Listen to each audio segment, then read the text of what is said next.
soon. I'm all confused now. You said last wish, but he's alive. He might as well be dead. He'll be in jail 10 years minimum. But I got off barely. I played dumb and blamed everything on a coworker. That's how I got away. You were involved with those experiments he was doing on people. I wasn't just involved. My job was to collect the data from those people. Yeah, that was fun. Copying fields with my virtual tentacles. Oh well, the boss's research days might be over, but the connections he made are all still in place. I mean, it would be a waste not to make the most of it. He threw me out, and I wouldn't blame him one bit. What do you mean, connections? The National Security Agency of America. You're saying all this time you leaked info about the project to the Americans? That's right. And if the ones on board get their hands on Alice, they promised me full immunity, a big fat bonus, and a cushy new job overseas. It's an American success story for the ages. The kind Mr. Sugo always dreamed of. Kirito's a goner if I don't hurry. I need to get Ringo's attention. Don't move!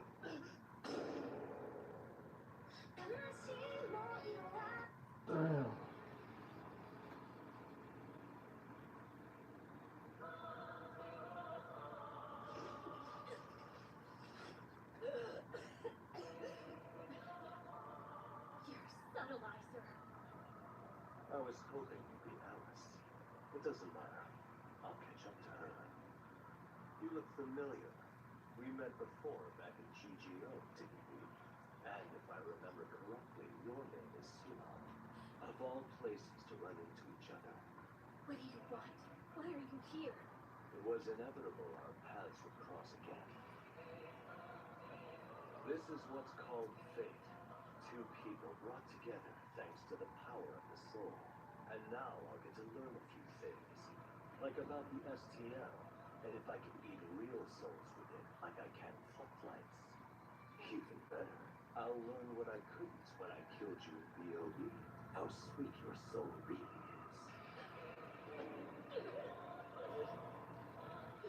Your soul will be so sweet.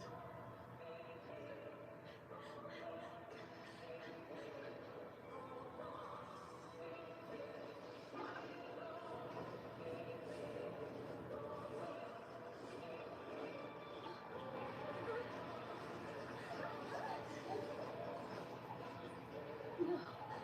What is this? I can't fight it. Sinan. When I picked the name Subtleizer, I wanted it to define everything I am. I'm ingenious, elusive, refined, insidious like a thief. I've stolen your will to fight, and now I'll steal your soul. No. I won't let. Stop it.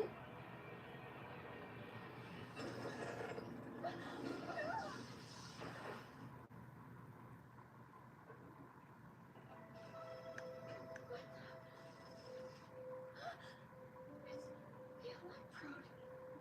What's it doing here?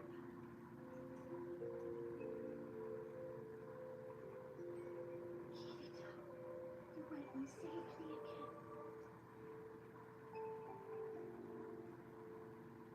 All right, I can do this.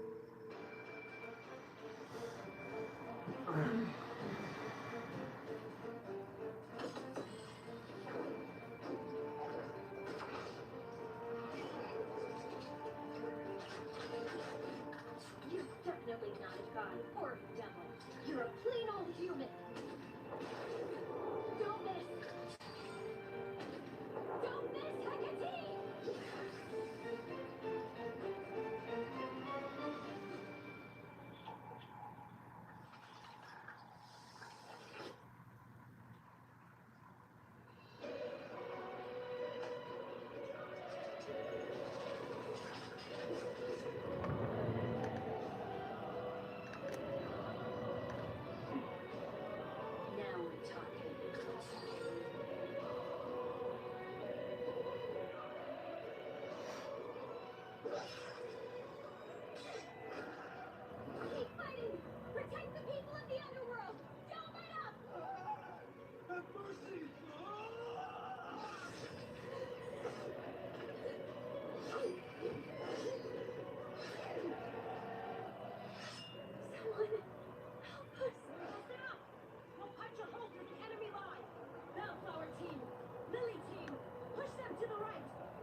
do something. I can't just stand here. There's only one way to get our point across. Isn't that right, Yuki? Everyone, listen! I need to get through here. Clear a space for me. You got it. Tetsu, Toki, Nori. Let's sync up our attacks and knock him back. In 3, 2, hit it!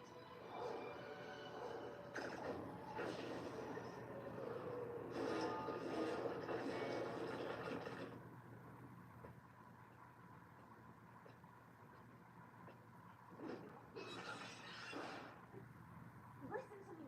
You've all been deceived. This server belongs to a Japanese company, and these people are not hackers. We are legitimate users. You're lying. We saw what you did. When we logged in, you were killing rednecks left and right. They were the same as us. We were defending ourselves against them. They were American players who were also deceived. You're all being used to sabotage this server. Think, where does all this rage and hatred for us come from? It's not you.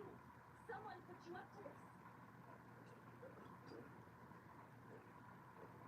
Hey, are you telling us the truth?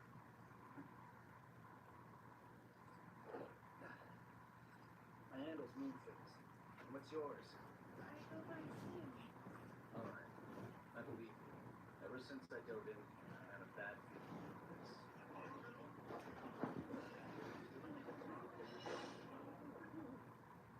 Excuse me, let me by. Moonface, there you are. Something's way off about this game. Sure. We think so too, huh? Yeah. The message we got said that hackers from Japan were the aggressors here. But by the looks of it, all you guys are doing is protecting each other. Thank goodness you believe us. Hang on. Do you have any kind of proof what you're saying is true? What the hell are you doing talking to them?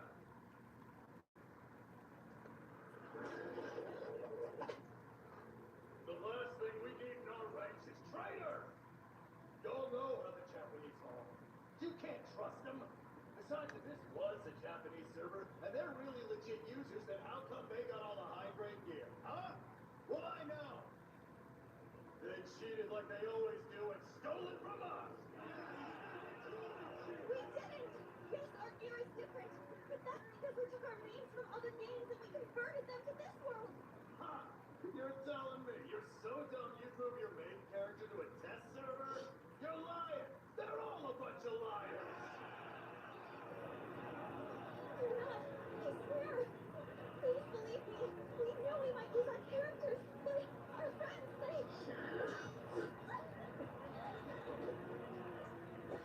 Yune! Everyone calm down!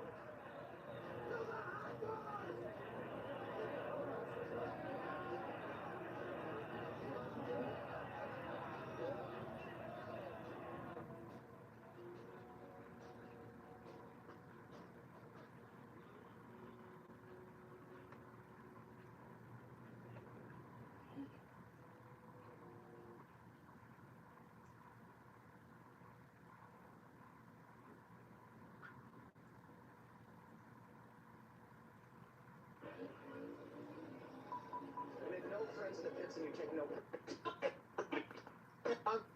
On another Jobs Friday, but before I get into the tail of the tape, let me just start off today's podcast by wishing all of my Jewish listeners a Happy New Year. Yesterday was Rosh Hashanah, the Jewish New Year. We rang in 5,785 in the Hebrew calendar. We're in the 80s right now.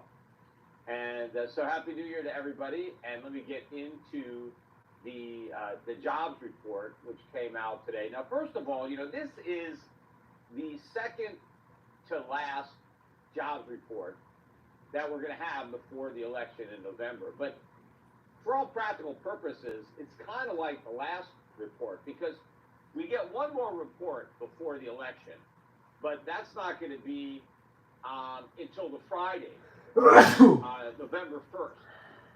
Is a Friday, so we're going to get that jobs report for October on November 1st, and then on that following Tuesday is the election day. So the media will have a couple of days to kind of hype that report up. But this report is going to be what defines the media coverage over the next month. And so there's going to be a lot more at stake from this report, given that they have the whole month to hype it up and for Kamala Harris and Joe Biden to claim credit for the jobs report. Kind of gave it away a little bit, but yeah, they're going to be using this report as evidence of how great the economy is. So given how high the stakes are for this jobs report, it means there's a lot of pressure on a highly political Labor Department to come up with a positive number. And of course, a lot of people too vote before November. They vote through the mail, absentee ballots, or people, write-in ballots. And so for a lot of voters, they're not even going to hear about the jobs report that we get November 1st because, they would have already voted. So it's going to be too late. And we already know, historically, that the reports that tend to be revised the most are the jobs reports. And all the revisions pretty much happen in the same direction, and that's down. They come up with a big number, gets a lot of media attention, and then a month, 2, 3 months later, they quietly revise the number much lower, and they come out with a new BS number that everybody can celebrate until it gets quietly revised lower months later when they have a new BS number that everybody can celebrate.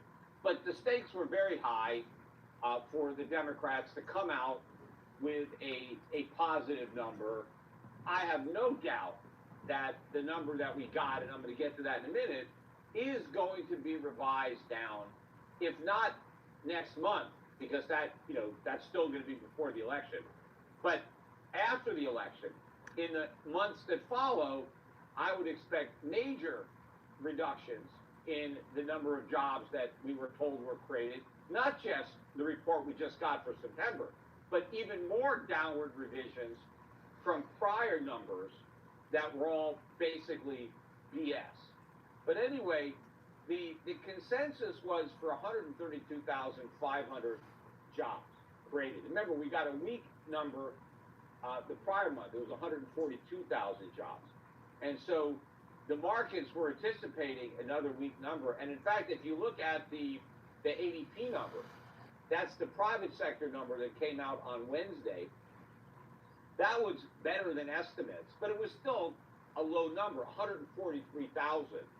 The consensus forecast was 121.5 thousand, so we beat that, and we did revise the 99,000 jobs that were reported for August. That was revised up to 103, but this is still a relatively low number. Again, these are the private sector jobs. And yesterday, the Challenger monthly job cut announcement was another big number.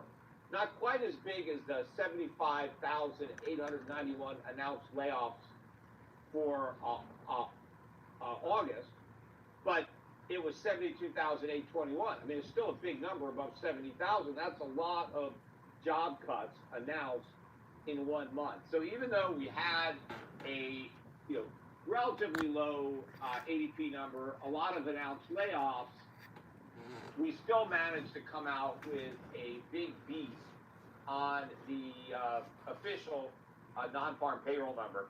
We got 254,000 jobs, way above even the most optimistic of estimates. The consensus range for the jobs was 70,000 to 180, and we came out with 254. And we even revised upward, which is a surprise because the revisions almost always go in the other direction.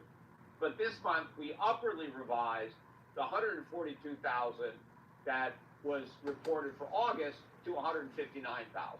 Now we'll see, that might be downwardly revised eventually. My guess is that it would be, but it was upwardly revised, but also important for the politics.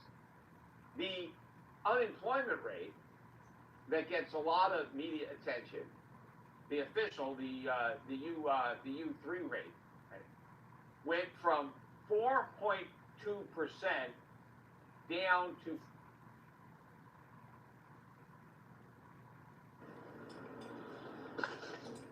Okay, guys.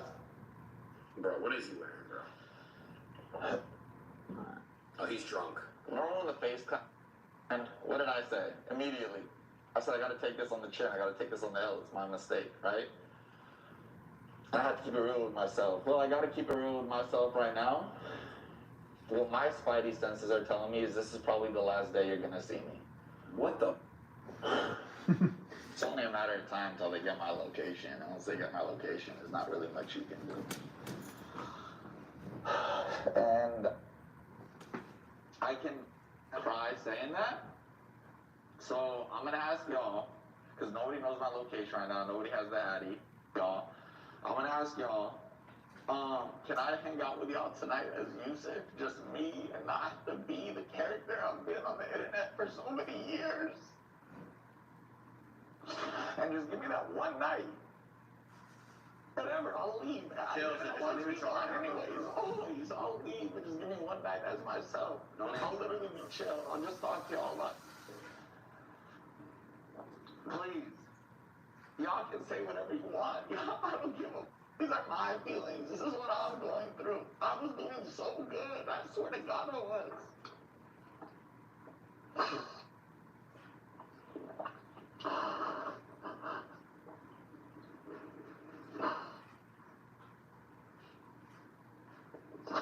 You come in, I don't care. And personally, I don't. Granted, right now in this moment, you can say, Yusuf, you're not well, whatever. I'm riled up right now. I'm hyped up. I'm about to get. I know what's gonna happen. It's different. But I'm up to this point. You're in the fire. I've had some of the best streams since I've been on the internet. For sure. I've been doing. I was consistent every day. I got my whole life in order. I'm good right now, and I'm not. I just want to cook. That's it. No, there's other headphones. This is my last chance. I get it. It happens every year. Just one chance. Jay, you come down here real quick. Wonder it. I promise you I'm cooking something big. Not right before the G7 cycle of Atlanta. I put so much time and work into that. I'm not going anywhere tonight. Yo, there he is. Carmel. If you want to talk about it in person over coffee, whatever, I'll respectfully have that as an adult. He just needs to get off the screen, bro. I can hear it. It's fine. Yeah, he should be live. I'm not doing it again. There's no shot. If you don't come out the same person. It took me a year to get back to this point. A year, and I swear to God, the devil was so dark that I thought I was never getting out of it. Everybody knew that. My whole team, everybody, my family, I was done. It was over. But here we are. I'm not losing it. Anyways, I want to hang out. If y'all want to hang out with me, sure. Susie, I'll call you back in a second. I'm going to tell Susie, actually. I'm going to tell Susie.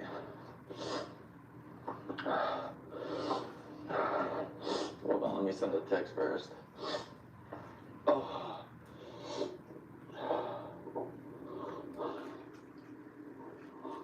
For sure, bro. Like, come on, bro. That's a lot. Just texted this person. I don't know, dude. But like, look, see, like, look at this. Where is it? I just showed it to you.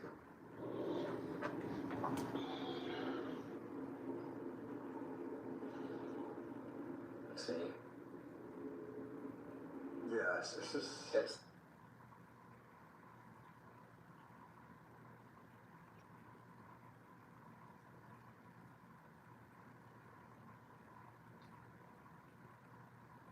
Alright, so in this video we have that alpha male red pill life coach guy, Wes Watson, who will yell at you for $3,000 a month and coach you, so eventually you can yell at people and coach them so that they can learn to coach people or something. I'm still not exactly sure what he does, but I know there's a lot of yelling and coaching going on, and apparently it's been a very lucrative business for him. He loves talking about how much money he makes, and it's so much he can't just say how much he makes in a year, and he has to break it down as much as possible so us poors can fully understand how much it really is. Do about $2 million a month at 85% profit. Yesterday alone, I did 90,000. Okay. But today, so far, just on the drive down here, I did about 15,000 on the drive back here.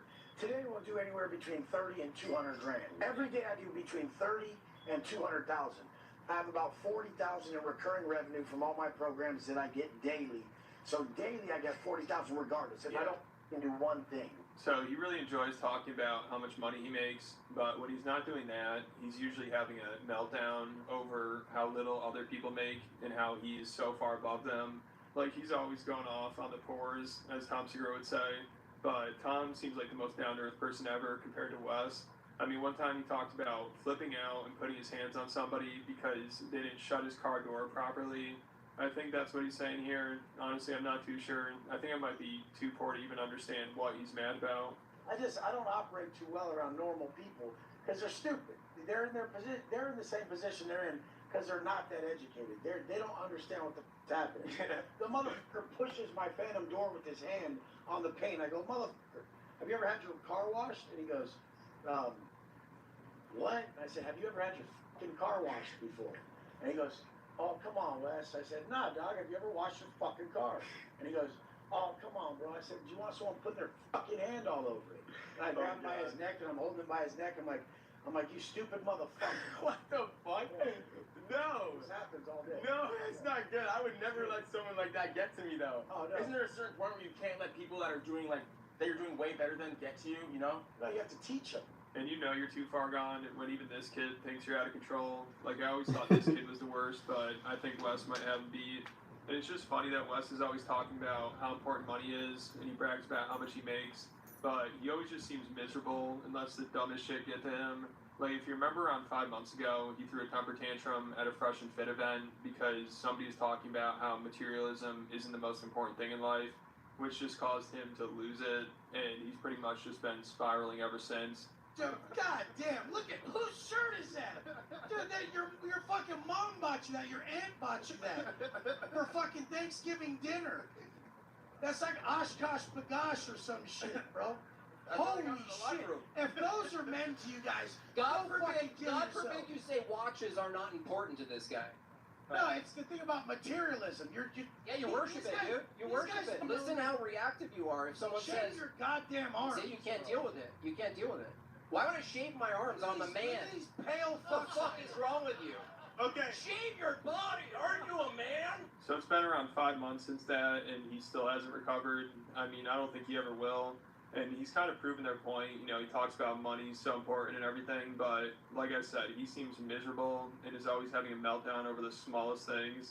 Like, recently he talked about being in an Uber driver's car, and he's flipping out at somebody on the phone, of course, and the driver tried to give him some advice, some good advice, and he said he shouldn't let people get to him that much.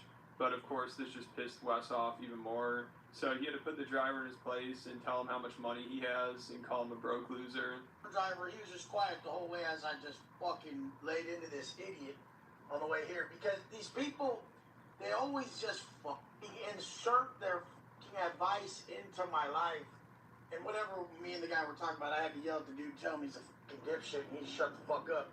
And then the Uber driver's like, you shouldn't let people get to you like that. I said, no, bro. No, bro. How old are you, dog?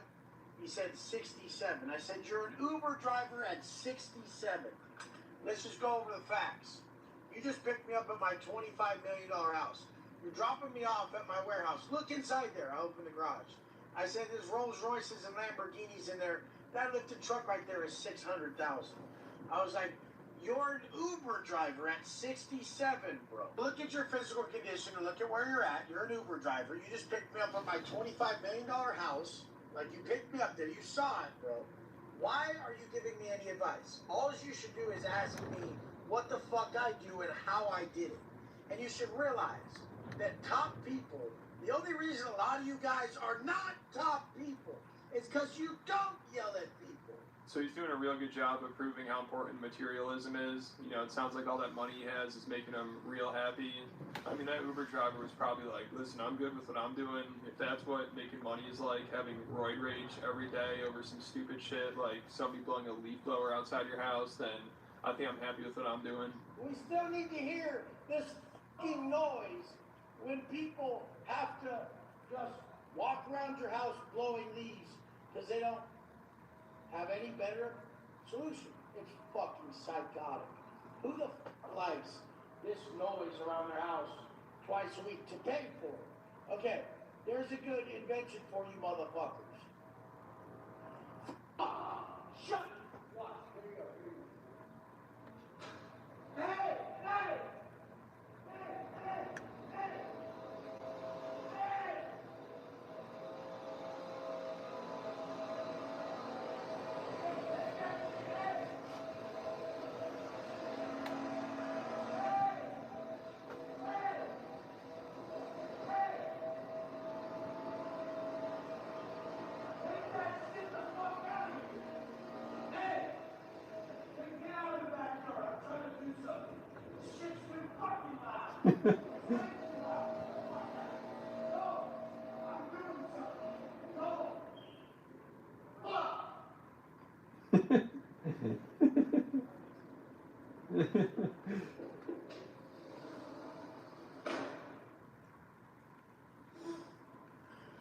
Well, there the you go. 2 minutes in the video wasted.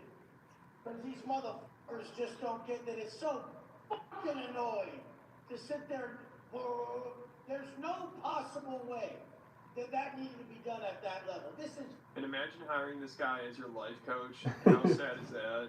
I mean, these people that are barely scraping by will seriously pay him thousands of dollars for him to yell at them.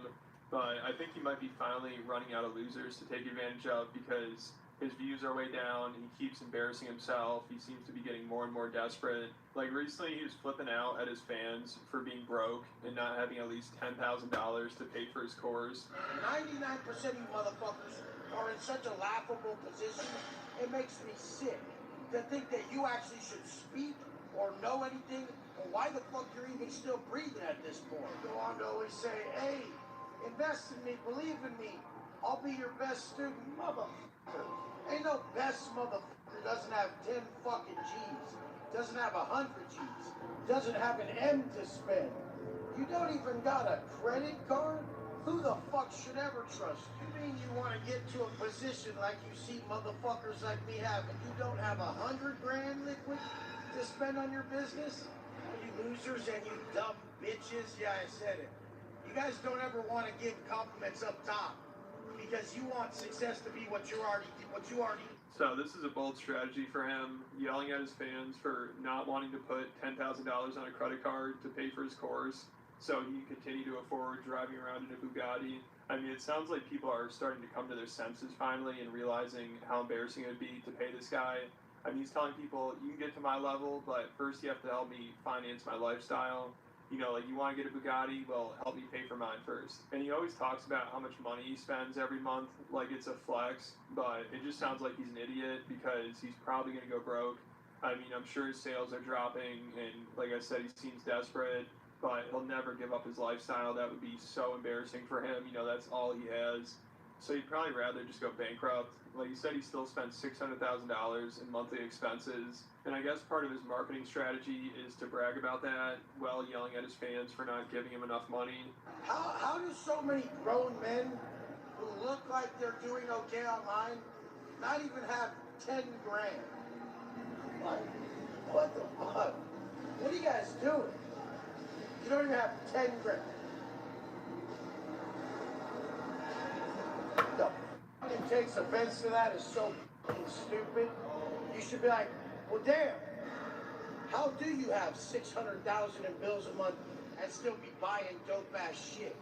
I can't even pay for my lame ass shit and I have no savings. I'm a dumb. Please teach me how. I'm one of those idiots. As soon as you admit that you're a dumb fucking idiot, then you can change. As soon as you admit you're a fat titty having loser fuck, then you'll understand why the fuck you don't know shit about your stupid diet. You guys don't know shit. You wouldn't be where you're at if you knew anything. Yeah, so I don't know if business is going so great, if this is what he's resorting to. You know, it's so funny, he's supposed to be a life coach, and this is his life, flipping out on social media because people won't pay him because they're too broke. Like, shouldn't he have better things to be doing? You know, he supposedly has the life everybody wants, but this is what he spends his time doing, getting all worked up over broke people. And now he's falling for trolls, too. Like, recently somebody, just to mess with him, messaged him that they wanted a free trial for his course because they couldn't afford it. And Wes called him flipping out about how he's a broke loser. And it's so funny to think, this is Wes trying to make a sale, you know, which has sadly probably worked way too many times. How dumb are you guys? You guys are fucking the biggest pussies, bro. So you look at a life like mine, and you are too scared to spend $3,000 to have a chance at having an opportunity to live like I live. Do you get how stupid that is? Wes, I'm trying to run up the money. I just need a trial period. Listen, do you get how stupid that is? Do you understand how stupid you are by even telling someone on my level that you want a trial period? Do you understand what you look like to me? Do you think I would work with someone who wants a trial period with knowledge? This is not something you try, you fucking idiot. This is knowledge that once you have it, you are skilled to make money. Do you understand how dumb what you're saying is? People like you ruined my brain, bro. Don't ever hit me up again. You ruined any chance. I had to just call you to tell you how stupid you are, bro. This is how stupid you are. Okay? Stupid? Yeah, so that was amazing. And I love that Wes is trying to act like he just called him to tell him he's a broke loser and he didn't want to work with him and he didn't want him to sign up for his course because obviously he's just trying to shame him into buying the course. Like, why else would he waste his time talking to a broke loser for free, too? Isn't his time more valuable than this? I mean, he's spending it getting trolled. And it happened again, too, with the same person. He told Wes he'd sign up for the course, but then when he has him on the phone, he makes a P. Diddy joke at the end, and Wes just loses it and drops the hard R. Yeah, I was just trying to sign up for some coaching, bro. You opted in for the business coaching. Are you trying to build a coaching business or are you just trying to get rich? What are you trying to do?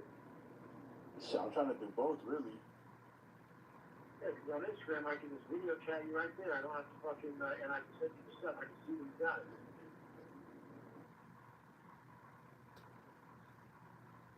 I'm home, and I can do whatever I want. I'm here to save you. Your life is in grave danger. Danger? Why am I in danger? Because you're being in last war survival.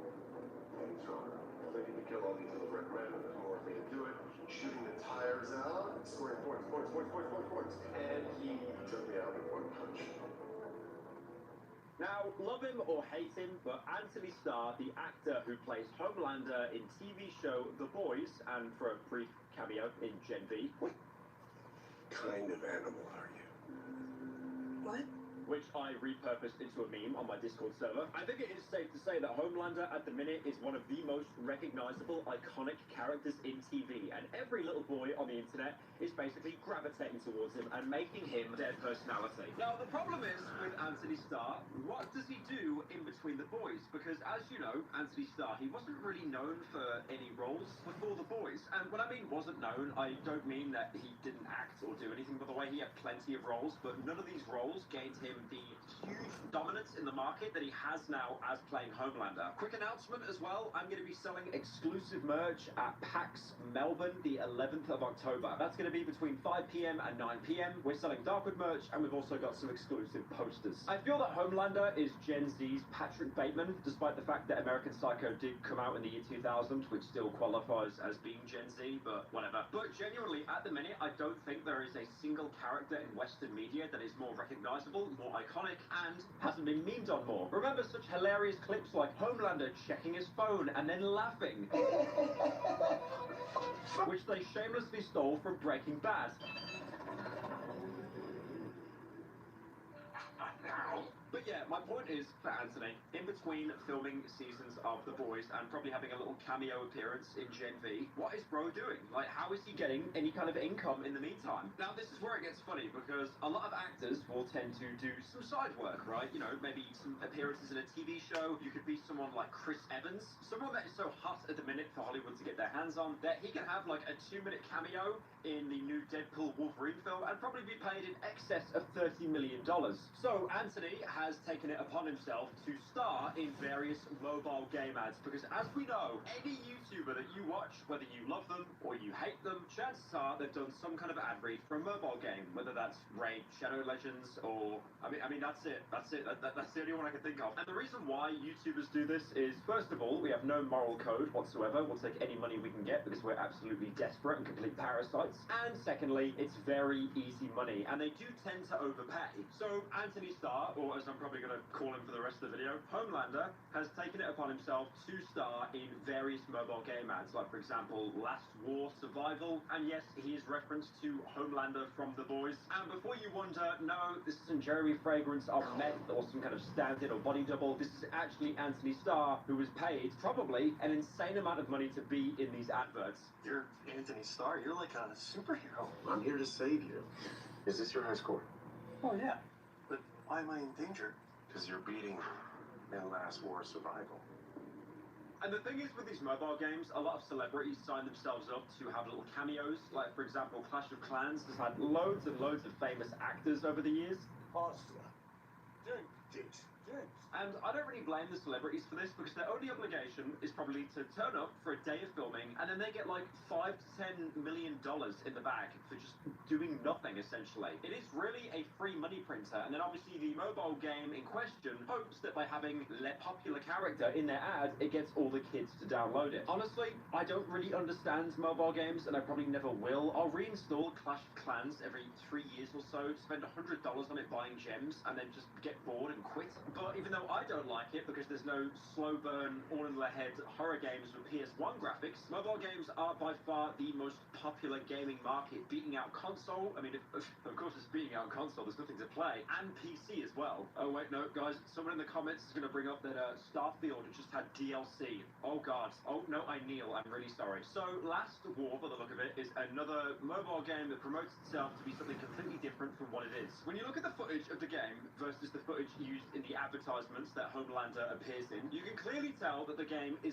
not actually what it's selling itself to be. And a lot of mobile games do this. They'll have footage or gameplay that just isn't in the game at all, because that would actually be interesting. I'm sure you've seen this before, and it's happened to a lot of people. If you don't have YouTube Premium, you have to watch ads. And chances are you've seen an advertisement of some guy, you know, running across like a concourse or a conveyor belt, picking up things, or like shooting enemies, or running through really obvious hoops to get upgrades, which like even a 5-year-old could do it. And that actually looks really interesting, and you think, oh wow, okay, that looks kind of fun. Maybe I could install that and play it while waiting for the next Critical video talking about the P. Diddy situation. So you install it, you play it, and then you go on the homepage and you realise, oh wait, it's just one of those games where you need to spend money to upgrade stuff, which takes 7 years, unless I pay $5.99 of my own hard-earned cash. I'm really not sure what's worse here, the fact that this gameplay footage is actually being sold as the game, or the fact that Anthony Starr is giving commentary over his gameplay. Now I'm gonna multiply into a whole gang of blue guys. And one thing you might have noticed, like, I know I keep switching between calling him Homelander and Anthony Starr, and I'm gonna keep calling him Homelander for the majority of the video. He's playing himself, right? He's Anthony Starr. He's got his natural brown hair. He doesn't have the blonde Homelander hair. But he's still putting on his Homelander voice, because Anthony Starr isn't American. He's Kiwi. He's from New Zealand. He does not sound like Homelander at all. They've obviously asked him, okay, Anthony Starr, can you just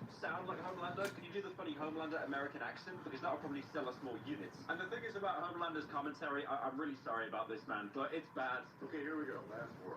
All right, I'm multiplying, which is great because I need to kill all these little red men, and there's more of me to do it. Shooting the tires out, killing more, scoring points. Yeah, oh!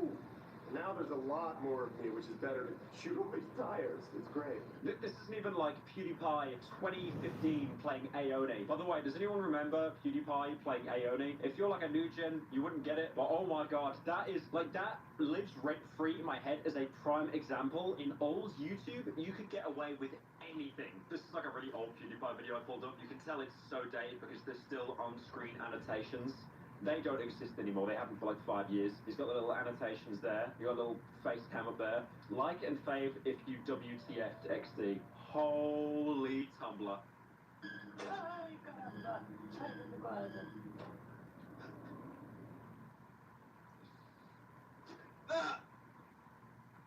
It's in time. How did you get away with that? Legit. How did they get away with that in old YouTube? I don't understand it, man. This video came out 12 years ago. 12 years ago. Oh, how did they get away with that, bro? Oh my god, YouTube. Okay, I was gonna have the whole debate about like how sterilized YouTube is now. I mean, okay, maybe it's a good thing we can't go around making rape jokes. Maybe. Oh, you could legit say anything back then, though, man. Also, I want to give a shout out to this video as well because this reminded me that YouTube had these little ads that appeared on screen that you could easily close instead of like unskippable ads. Take me back! It was so much easier back then. Take me back! So the game was created by a company called First Fun. Now you all notice this a lot about these mobile games. They kind of have these like company names that, you know, created them. They almost sound like throwaways. Like if they were to be investigated, they could easily pack up their bags and disappear to China. They also, of course, make their own gacha games for chronic gambling addicts that like to lie to themselves, saying, "It's not gambling, bro, it's gacha." They made Heroes of Mythic Knights, but they seem to prioritize The Last War. If you go onto their website, it's basically the first game that appears. And again, it makes sense. Their most successful game, they have the backing of the one and only Homelander. Looking into their company more, they say that their offices are based in Singapore, which kind of adds up. You'll notice that a lot of these mobile games that are huge, they usually are based in Asia. Now, I get it, alright? I'm fully aware of how terrible mobile games are, especially the ads you see on YouTube. They're basically borderline deceptive. There's even an entire subreddit called Shitty Mobile Game Ads that is basically hell-bent on finding any bad advertisements that you see and then posting them on the subreddit. So I literally just went onto the mobile game ads subreddit. This is the top post of this week, by the way. So let's have a look. Let's have a look. I can't play it because it's copyrighted music. I can't play the music. But yeah, you've got a white woman on an island surrounded by black men, okay? And they are trying to separate the black men from the white woman. That's mission accomplished. Okay, very normal behavior here, very normal Chinese mobile game ad here. So he's got one cuss, he goes up. Oh, and the black man beat up and ate the white woman. Okay, that's a very normal advertisement there. Very normal. I would download that game. Damn.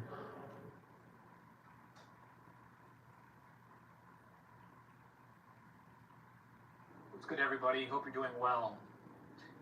Over the weekend, I took my wife and kids to this Amish country type festival thing, and they had their booths set up and everything, and all the little old school farmhouses, and it was really cool. And it kind of made me think to myself about how the Amish, maybe they got it right. Maybe the Amish people and their lifestyle is something that we should really kind of think about. Because in our modern day society where everything is go, go, go, now, and everything's fast paced, and you know, we're catered to like virtually everything.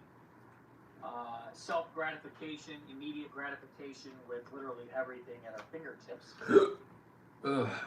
I learned something over the weekend about their lifestyle and about how living a more simple, slow, minimalistic lifestyle we can actually take away from it.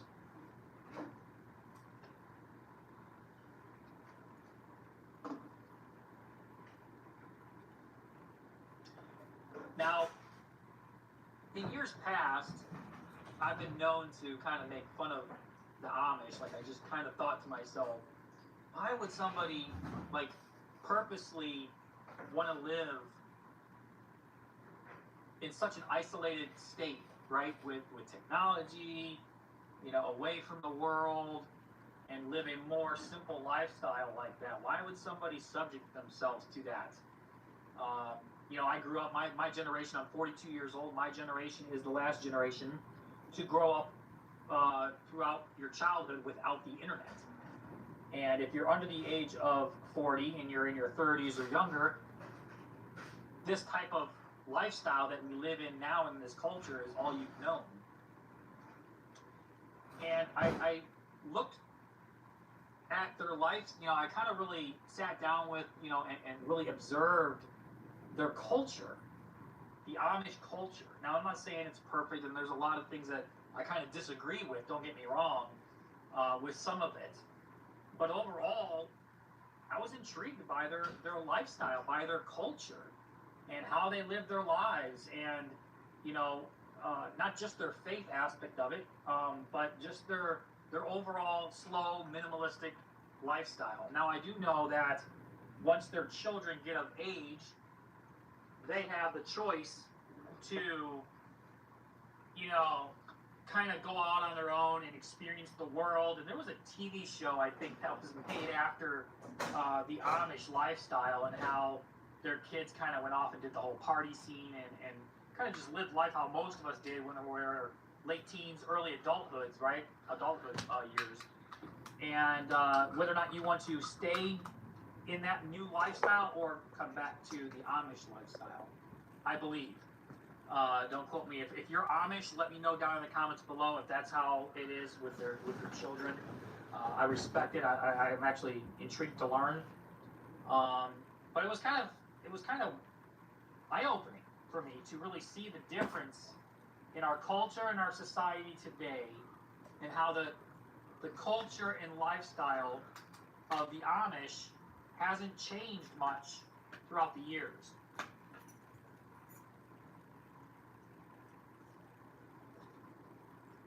Now, yes, a lot of the Amish do still have some forms of new age technology, like their balanced lifestyle.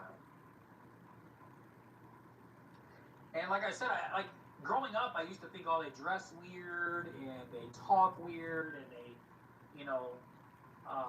just their lifestyle just didn't make sense to me, right? And anytime I passed by, people from the Amish descent, I just kind of just wondered, like, why would you subject yourself to that kind of lifestyle? And it's not until you really sit down with somebody of that culture and you really realize just how wrong your perception is. I was wrong 100%. I was completely wrong.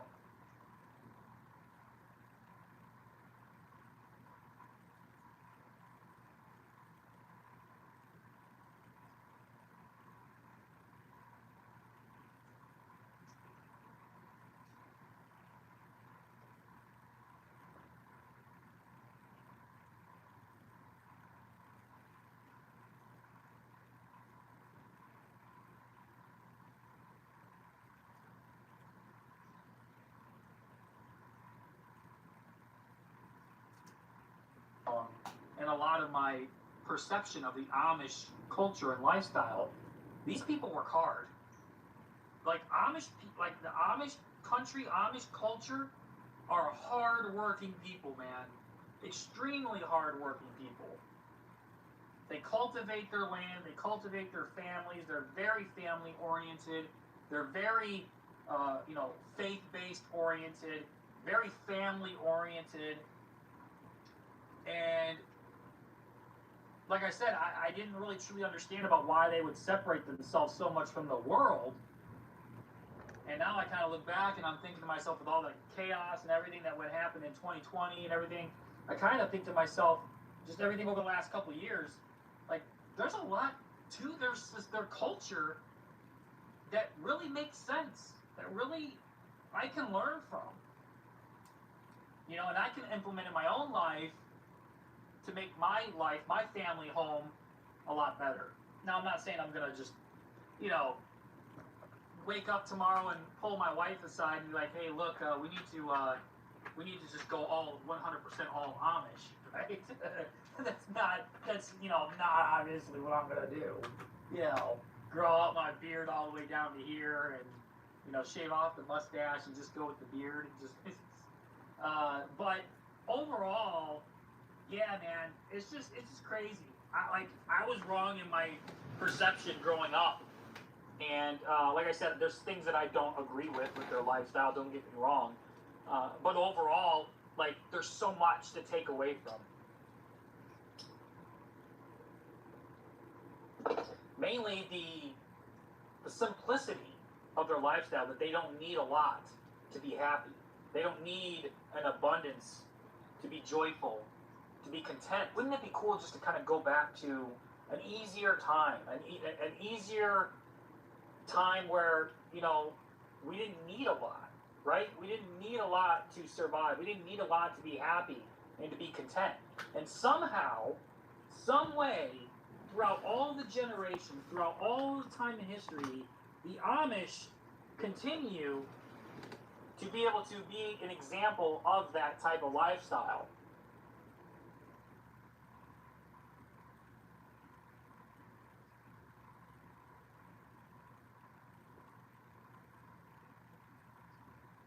I'm the only one here working. I'm the only one here working. Isn't that crazy?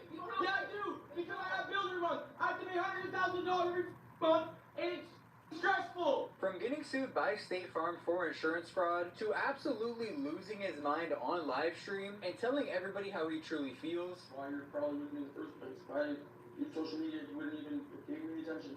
Jack Doherty's life has been falling apart before our eyes for the past couple of months now. If somehow you still don't know who Jack is, consider yourself absolutely blessed, as Jack is easily one of the most insufferable gremlins we've been forced to lay our eyes upon over the past couple of years.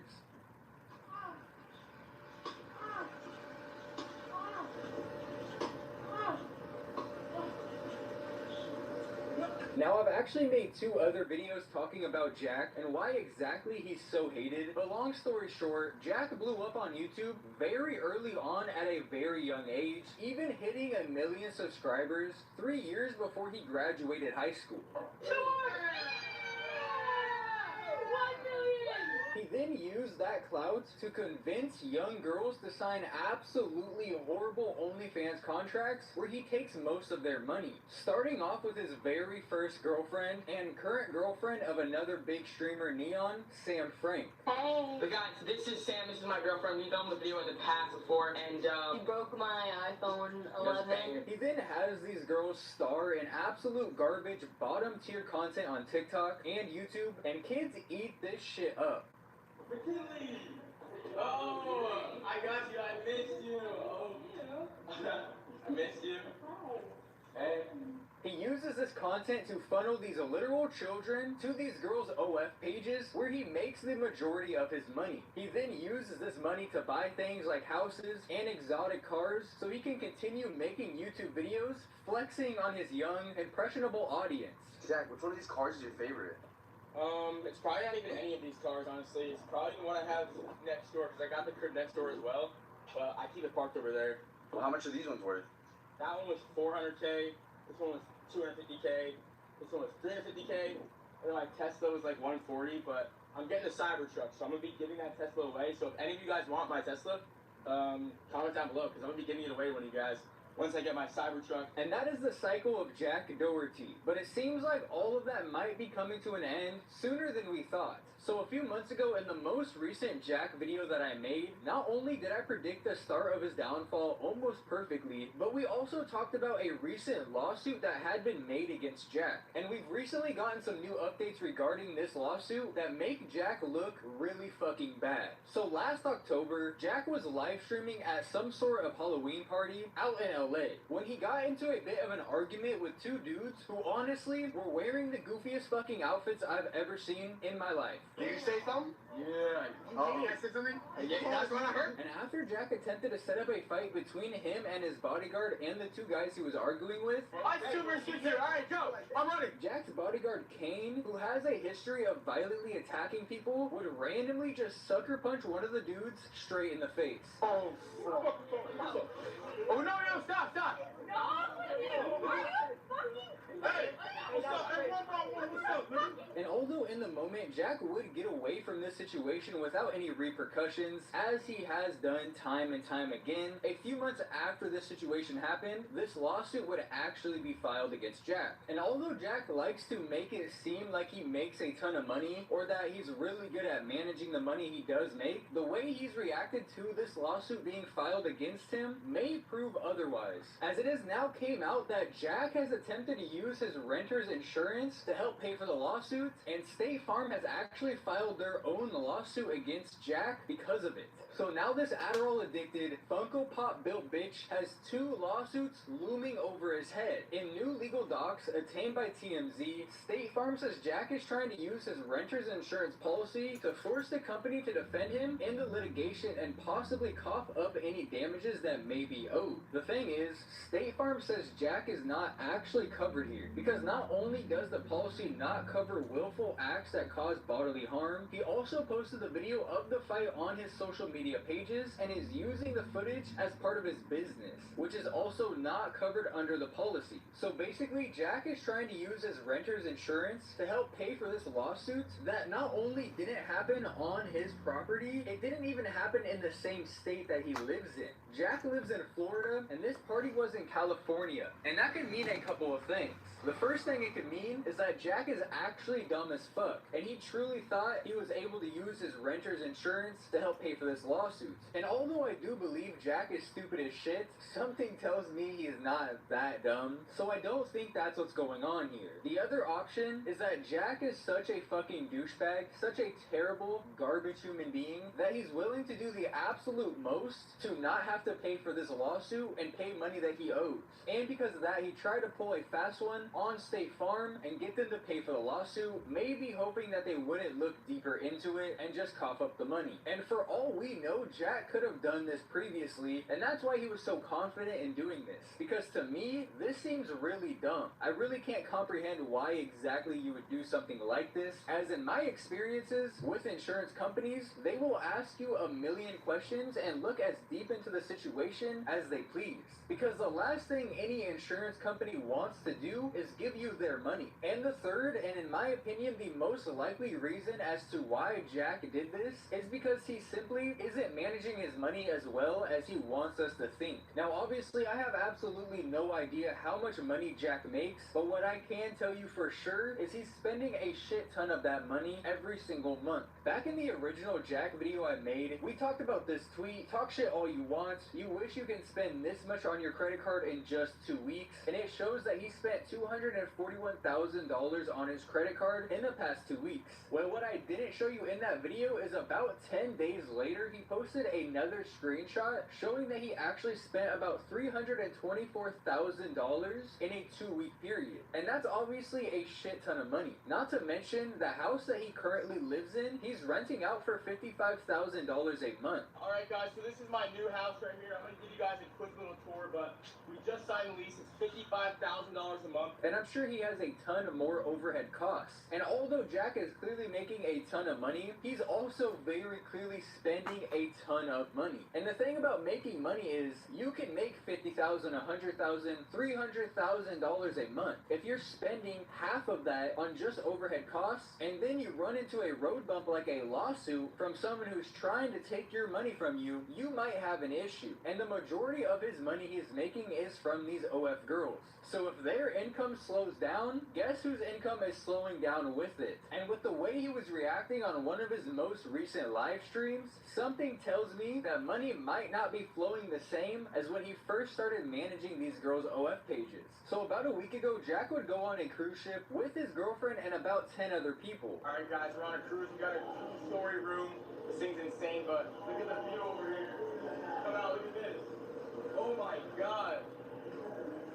And for the most part, Jack was live streaming the entire time, so we got to see every little thing that happened during this cruise. And at one point, Jack and his girlfriend would start to get into a little bit of an argument before eventually Jack just kind of blew up on her and completely gave away how he's truly been feeling for who knows how long. How do I get over 10 people on a cruise, pay for everyone, get us nice ass rooms, manage everyone on this cruise, make sure everyone's having a fun time, be the only one actually here working. I'm the only one here working. I'm the only one here working. Isn't that crazy? Yeah, dude. Because I have bills every month. I every fucking month, and it's fucking stressful. And you understand how it feels in my position. I don't want to fucking stream right now. I fucking don't. It drives me insane. It drives me fucking insane. So Jack would blow up and basically say he's tired of this shit. He didn't flat out say it, but that's essentially what he's saying. He doesn't want to stream. He doesn't want to work. Jack just wants to chill, but he can't. You see, Jack has created this life that he has to maintain. This isn't a life that you have and you're just chilling and relaxing. Bro's not fucking Jerry Jones. The amount of money you have to make every single month to maintain a life like this is insane. And you can't have a single slip up or you won't be able to afford to pay your bills. And you can very clearly see that all of this is kind of coming together and crashing down on top of Jack as he looks extremely stressed out in this clip. I streamed 150 hours last month, and it's a side thing. I don't even, that's not even my main thing. And I have to deal with everyone around me fucking bitching 24/7, make my life harder after I hand them everything. I hand everybody fucking everything and do everything for everybody. You guys even don't have to book a single thing. I do everything. You just have to fucking show up. But he wouldn't stop there, as he would continue to tell his girlfriend and the entire stream just how stressed out he really is and all of the overhead costs that he has to deal with. I have everyone here. How many of you are with us on the stream? I have to worry about everyone. I have to fucking book everything. I still have to work. It's vacation for me. But for you guys, I still have to work. I don't want to fucking work. It's the last thing I want to do. I want to hang out with my friends around the fucking gamble at the casino. So I'm still streaming. So I have money to make. I have bills to pay. I have rent to pay. I have everyone's fucking salary to pay at the end of the month. You don't understand that. Now keep in mind, this live stream happened about a week ago, and about a week after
a tune, it has a kit, it's got the 4Gs, it's the downpipes, it's lowered, and we can get a good price on that.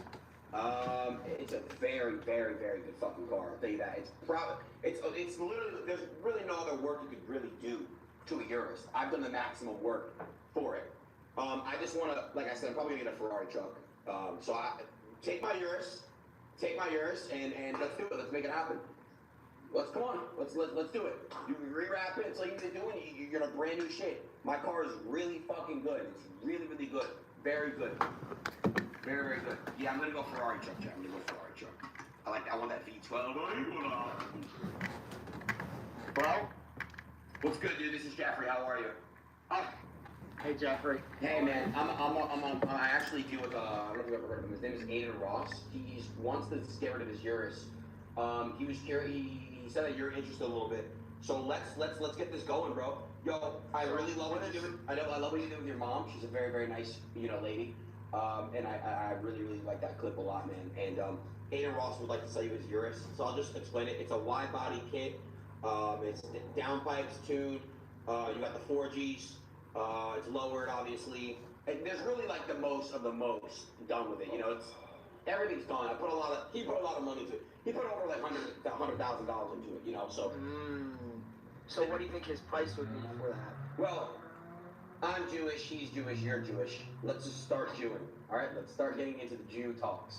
So go ahead and throw an offer, and let's get it going. Oh, I'm familiar with the game. You throw me an offer. It's your car.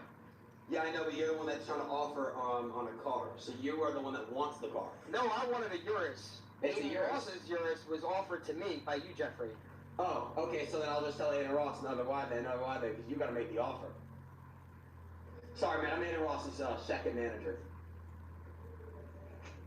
They're saying it's a lemon car. Did you total this car and rebuild it? No, you could ask, there's actually a few people you could ask that have seen the car in person. You could ask Ray, you could ask Tav. Tav. Yeah. You could ask anyone. It's not salvage. It has like 4,000 miles on it, 5,000 miles, some shit like that. Matter of fact, let's bring Fat White here. Fat White, can you, let me call him real quick. I'm gonna have him join in and show you the whole car. How about that? Okay, that's perfect. Yeah, he's my car manager. He manages all my cars. Okay. Give me 1 second here. 1 second. What? Hold on a second. I'm about to sell a car. Alright, 1 second here. I don't understand. Oh, they said. What is this that I said?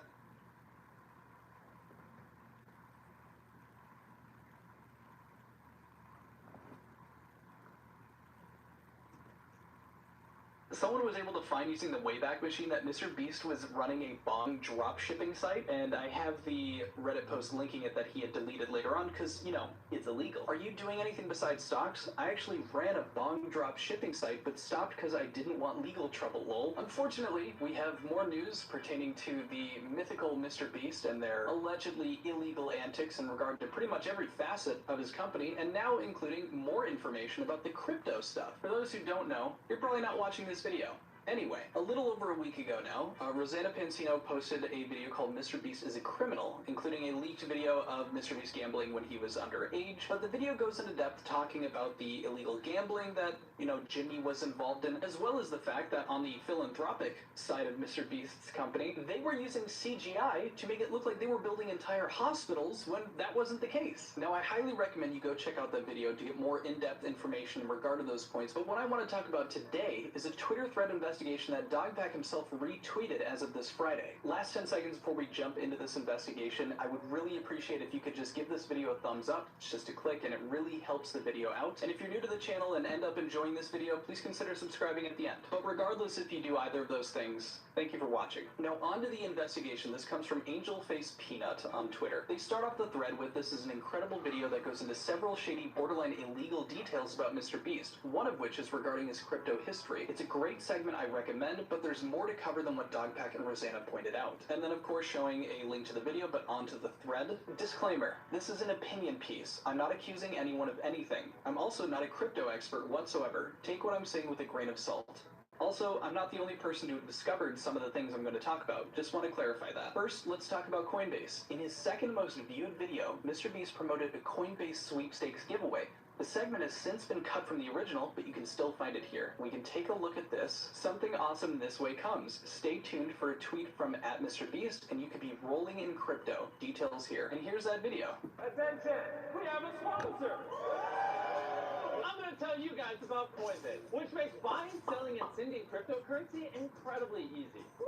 Bitcoin! I'm going to give each of you that get out during this ad $2,000 in Bitcoin. I don't have to show you the rest of it. It's very clear they're doing a sponsorship with Coinbase. On to the next part of the thread. Due to the number of sponsors he's cut before, it could be contractual, though it doesn't look good when Coinbase has been charged by the SEC and by the Supreme Court, the latter for a sweepstakes giveaway. And if we take a look, here's that other one here from SEC.gov. SEC charges Coinbase for operating as an unregistered securities exchange broker and clearing agency. And if we take a look at the second one here, this one, Coinbase loses Supreme Court Dogecoin sweepstakes dispute. I'm going to link the thread down in the description below so if you want to... Who cares?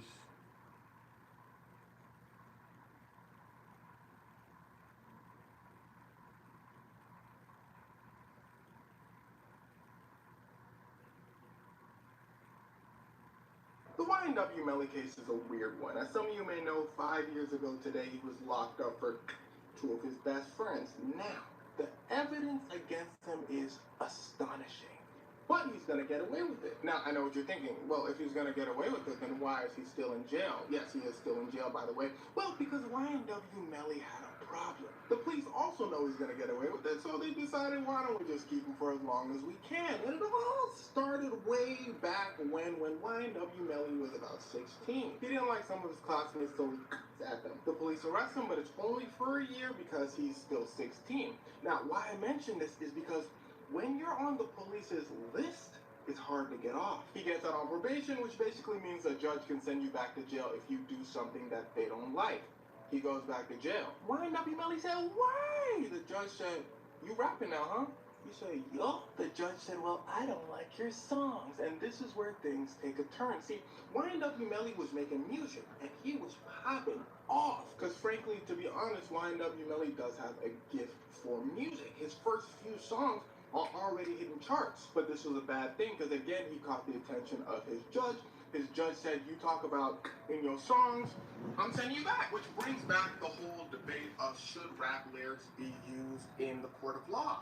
A lot of states refuse to use rap lyrics or music in general in the court of law because it can be discriminatory. Well, it is discriminatory. Because of the neighborhoods rap music tends to come from, certain things will be rapped about. And those things, well, usually are illegal. And courts usually use the lyrics to say, this person is bad, so send them to jail. So same thing happens to YNW Melly, and if you're keeping track, this is the second time he's in jail. But this time, he has a big buzz behind him. So everyone's saying, free him, you're locking him up because of rap lyrics. The court's like, so they let him go. And then they arrest him again for having on him. And like I told you before, when you're on the police's list, it's hard to get off. But they let him go again because at this point he has good lawyers, he has a record label, they don't want their star to, be in jail. They want to make money. And it's at this point he's free to go, he gets out for the third time, it's time to be a star. Until the fourth time he gets arrested. But this time things are a little more serious. See, he finishes recording a song with Kanye West called Mixed Personalities.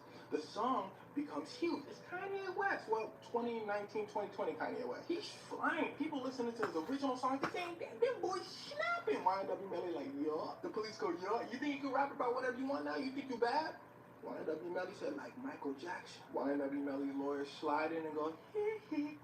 Now turn around, you ain't never arresting him again unless he makes a colossal mistake. He makes a colossal mistake. See, I forgot to tell you something. While YNW Melly is rising, I'm just going to call him Melly from now on. While Melly is rising, he's also rising with 3 other people in his YNW crew. All his best friends. There's Sack Chaser, there's Juvie, and there's Bortland. And they make music too. But one day, Bortland pulls up to the hospital and says, oh my gosh, they just 2 of my friends. Sack Chaser and Juvie. Melly's not there. The police show up and go, wait a second, ain't this the YNW crew? Where Melly at? Bortland goes, I don't know. The police are like, that's a little suspicious, but tell us what happened. So according to Portland, they were driving around and suddenly some dudes start at them. Since Sack Chaser and Juvie were on the right side of the car, I need you to listen closely. They were the ones that were Melly and Portland were on the left side of the car. Now, at this point, it's an obvious question. Okay, so where is Melly? The police have the same question. So they call up Sack Chaser and Juvie's roommate.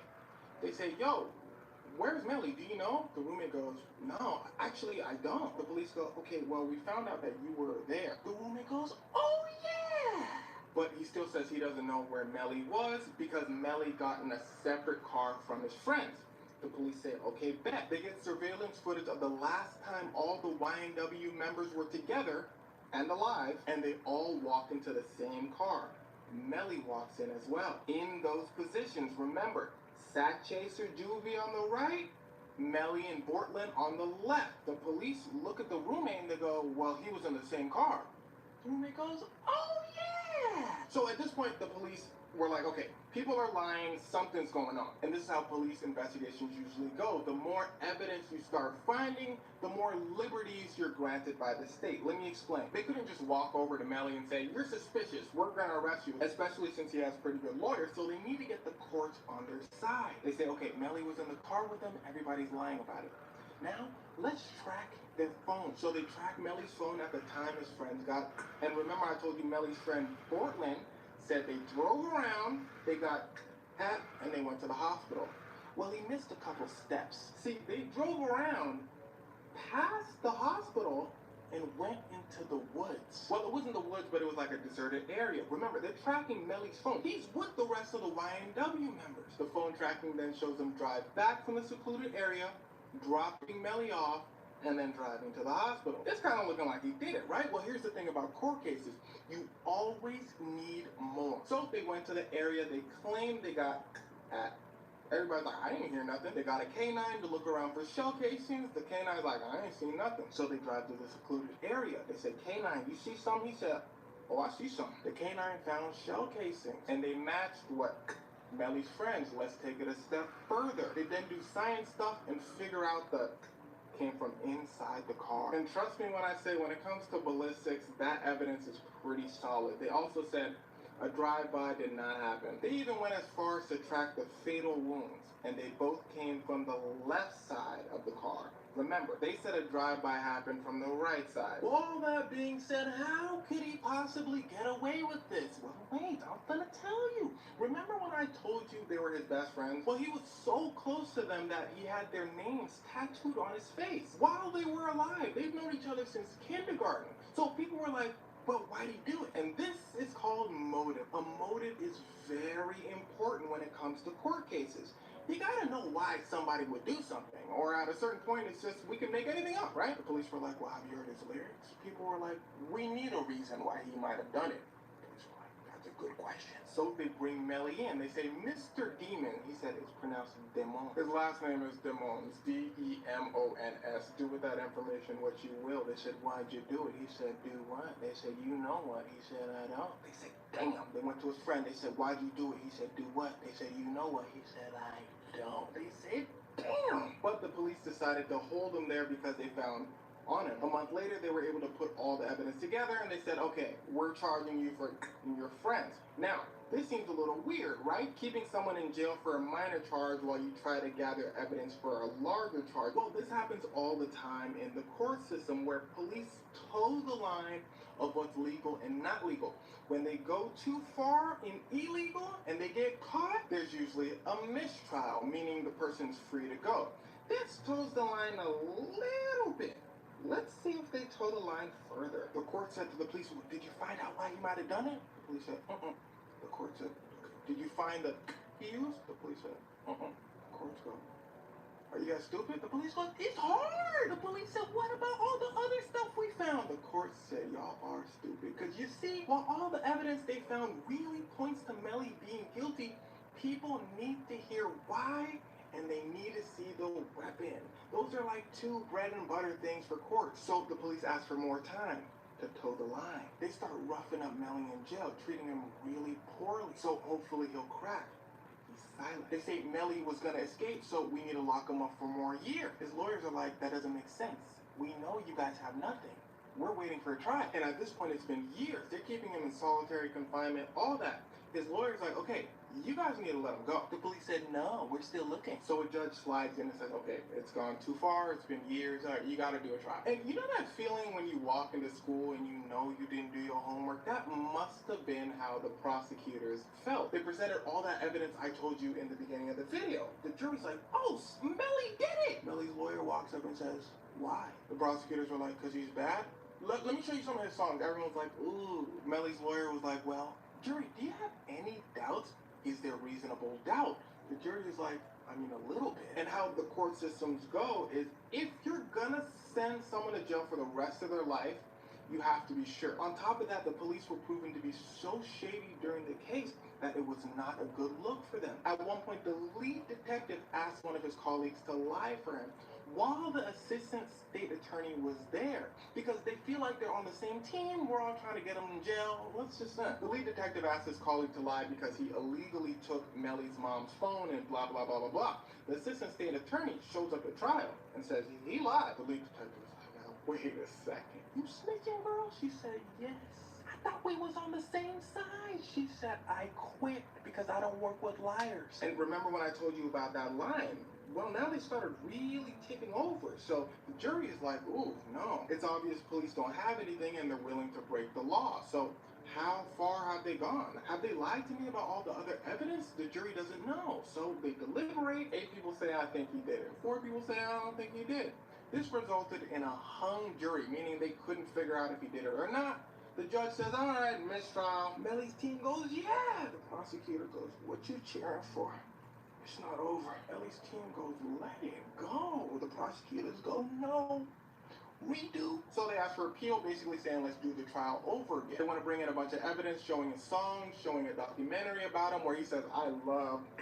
But in that documentary, he's also with all his best friends, and they all look really close. The judge was like to the prosecutor, you guys sound really confused. The prosecutors were like, no, if you look at the end of the video, it says Melly was in the car. And if he was in the car, that means he might have done it. The judge was like, you can't use any of that. So the prosecutors were like, yes, we can. We appeal that too. Melly's lawyer was like, no, we appeal your appeal. So the trial turns into a mess. If you didn't understand anything I said there, don't worry about it. Just know it's chaos.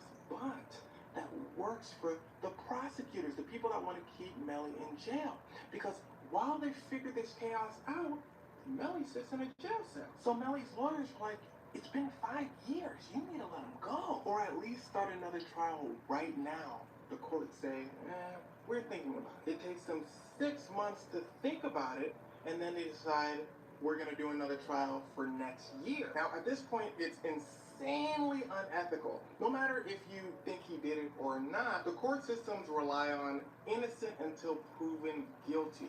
So technically, he's an innocent man that has been in jail for 6 years.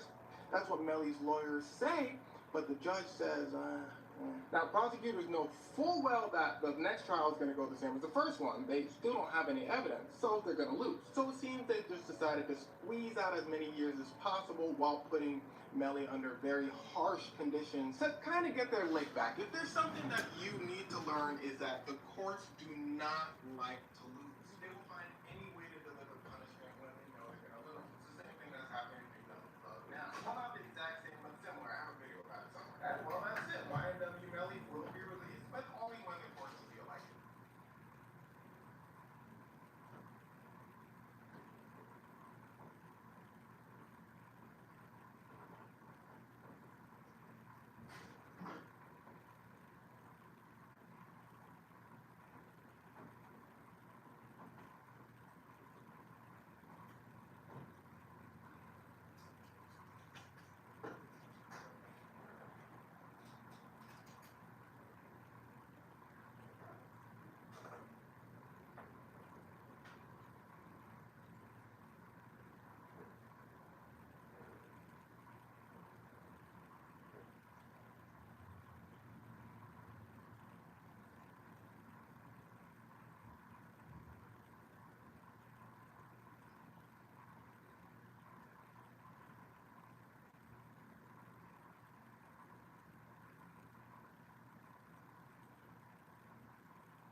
of step-by-step cover the ongoing destruction of the internet, or at least like anything that made the internet good to begin with.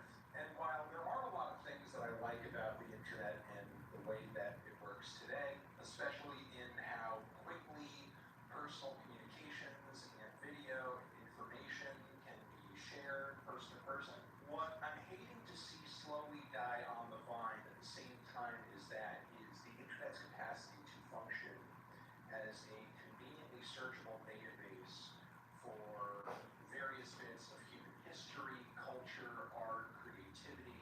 Look, to kind of cut to the chase, I've been on the internet for decades now at this point, and one of my favorite kind of mainstays online for a long time has been the Internet Archive, which has long been a place where it's just been very easy and convenient to access various types of media that may still be under commercial copyright of some sort, but for whatever reason, it's not available via streaming, or it's out of print, it's not accessible through convenient means through which you usually get a piece of media. Historically, in the information age, the Internet Archive has been there to provide users and provide the audience with what sometimes copyright owners or commercial marketplaces on the internet are not willing to offer. Now, truth be told, even though the Internet Archive is registered as a library and they are officially a non-profit organization,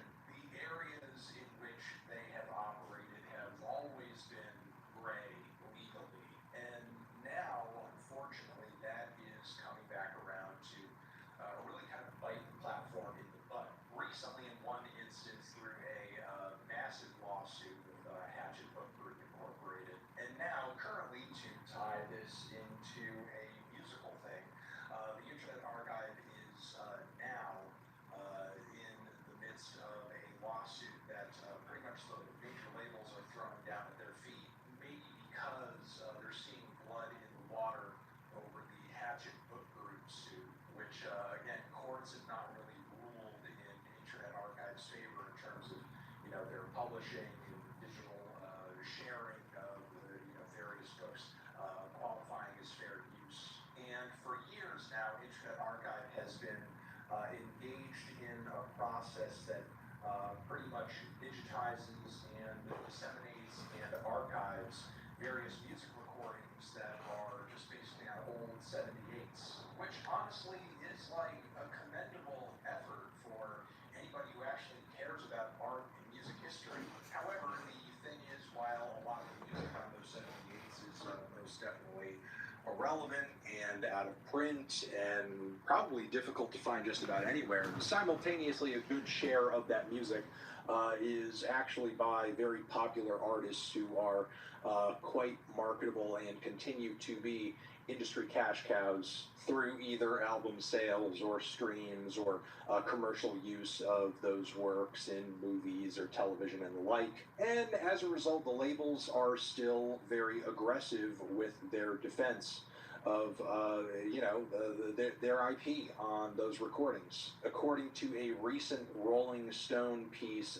covering this entire story from front to back, this lawsuit is totaling up to hundreds of millions of dollars, and between this and the Hatchet suit, personally, I kind of worry about the future of the Internet Archive. I mean, maybe in some utilitarian scenario where the archive lives to fight another day, the option could be explored to basically take down any and all materials that have the major labels going after them legally, and just hope they send their lawyers back home and cease seeking any kind of monetary damages. But that's kind of like an outcome that would require these companies to be benevolent and understanding and, maybe even forgiving, when they've proven themselves to very much not be that time and time and time again. Now, sure, granted, as it is argued in this Rolling Stone piece, you could say that Internet Archive is operating with a bit of hubris here, in that they most definitely feel entitled to some degree to house and share and throw out their material onto the internet that is technically not theirs. But simultaneously, if they're not doing this, who's going to? I mean, for sure there are a wide variety of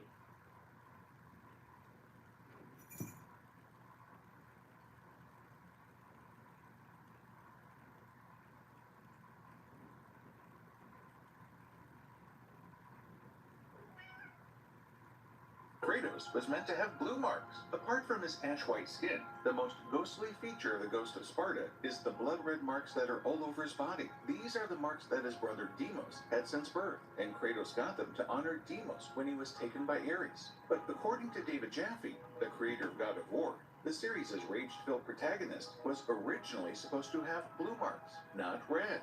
Blue war paint covered Kratos' body in the early concepts, but after seeing how close he resembled Diablo 2's Barbarian, they performed a quick color shift at the last minute, literally days before the game's premiere in 2005. It's a good thing they did, because he would look much less angry and threatening, which totally goes against his personality in the games. After all, if you want to create a character who is constantly violent and angry, red is the best color to go with, right? Kratos was meant to have blue marks.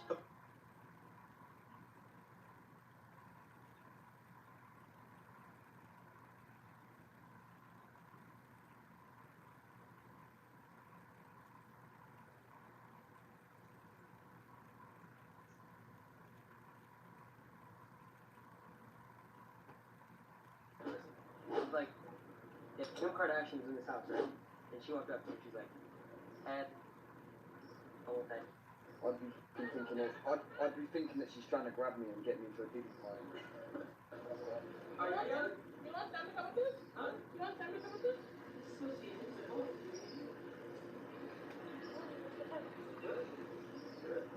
Alright. Damn, it's so hot out here. I know, it's hot. The sun is busting. Alright, Ed, you're gonna make sure I don't drown, right? Jump in. Cannonball. Alright, Change was on his way too. Alright, you know what? Yeah, this is a good start for fitness as well. You know, swim. Huh? You can't swim, why? Huh? Yeah. Yeah, I know you can. Right, this is sick cardio, you know. This is good. I might actually got to see you in there. Oh, it's cool. Can we make it hotter? Alright, so you got your mark on. Road bike or the shotgun bike. Alright, how do we do it? You start here and do legs. How deep is it? It's not deep, you can stand. You can stand all the way through? Yeah, come, get him. Alright, you go first.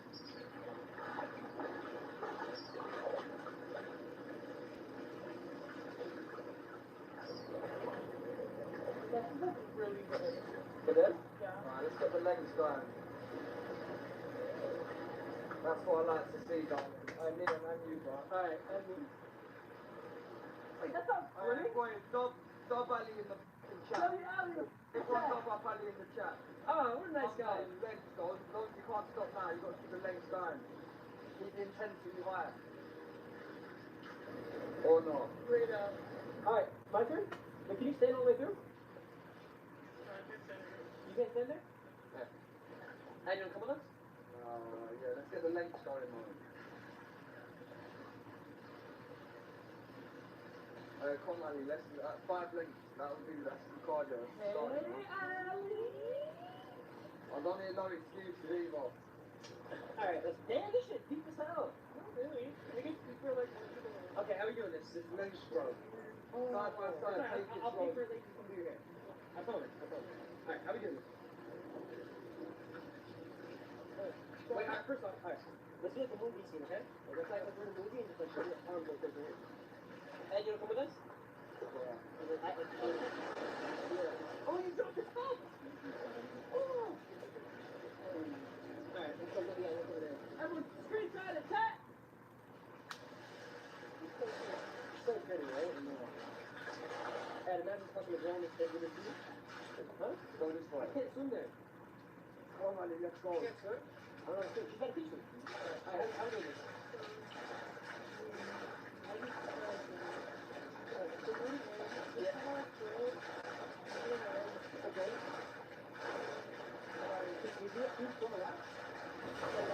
Yeah. Come on, Ali, come on. Can you get yourself ready here? Come on.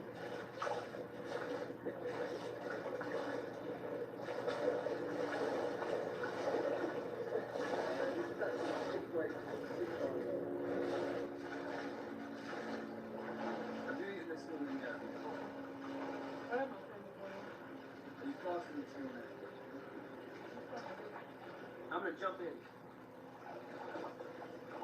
See, I'm not using passport today, yeah, that'll be good start to the cardio journey. How much you go what? Oh, yeah. Shit. Right on your back? Right on your back? Come on, Ali, keep it going. Don't listen.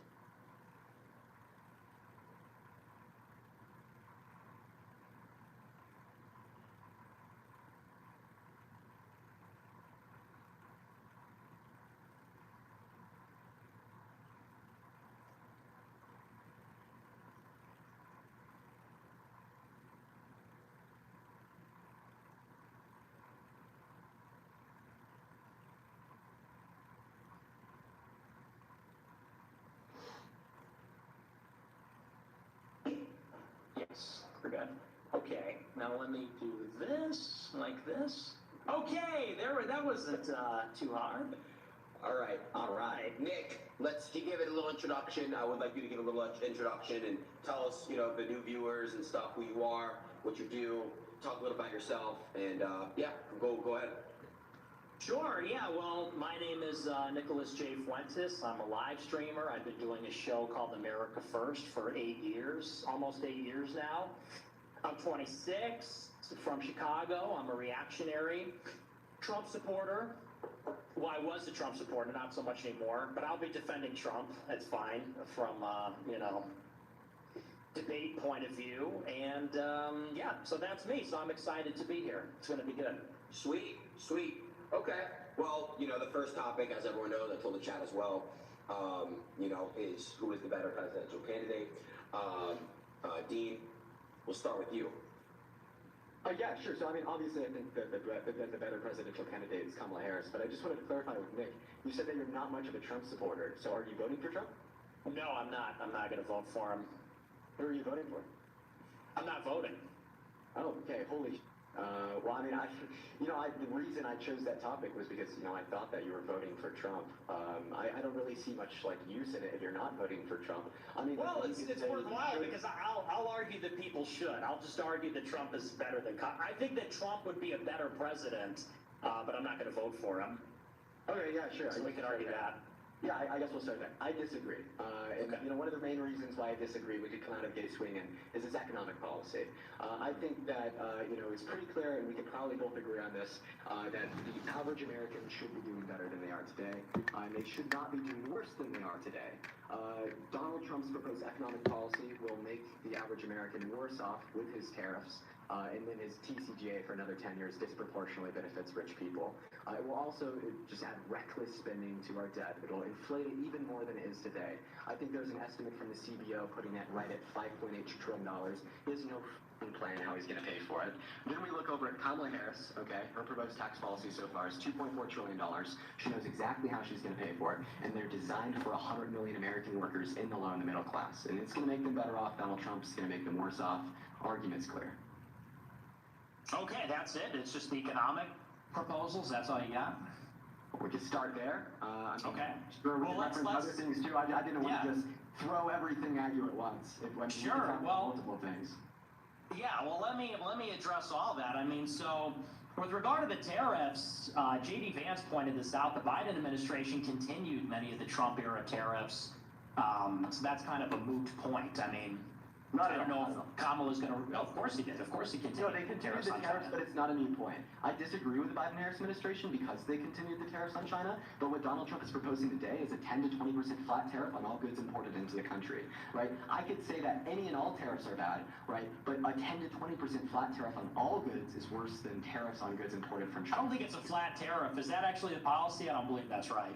It is, right? I think that J.D. Vance was talking about this last debate. I think you could reference his own policy. He's talked about it multiple times in the past. If you don't think this is... It's only on certain countries. There would be no 15... That doesn't make any sense. There'd be no 15 to 20% tariff. But even if that were the case, fine. Let's say for the sake of argument that's true, because I don't know the Trump policy. They keep saying that Trump is going to put in place, they're calling it a consumption tax. A consumption tax is value-added tax. They're saying it's going to be like a sales tax. And that's the idea that the taxation occurs at the point of a sale of goods. And that's actually a real proposal, but that's different than a tariff because, and here's the difference, when you put a tariff on goods and services, to call that a consumption tax is to imply that the consumer will bear the full cost of the tariff. And that's not necessarily true. Trump had a lot of tariffs in his first term, and the price of goods did not significantly increase in spite of the tariffs. Everybody says that it would only be the case if the full cost of the tariff was passed down to the consumer, but that flies in the face of the fact that foreign corporations will bear the cost of the tariff, or almost all of it. And certainly not all of it is passed down to the consumer. So that's just not true. That's one. Two, with regard to deficit spending, tax policy, I mean, you know, I know you're a young guy and everything, but like Republicans and Democrats, there's a bipartisan consensus on spending. Let's just talk about spending. Most of the spending on an annual basis is not even discretionary. Okay, there's mandatory spending and there's discretionary spending.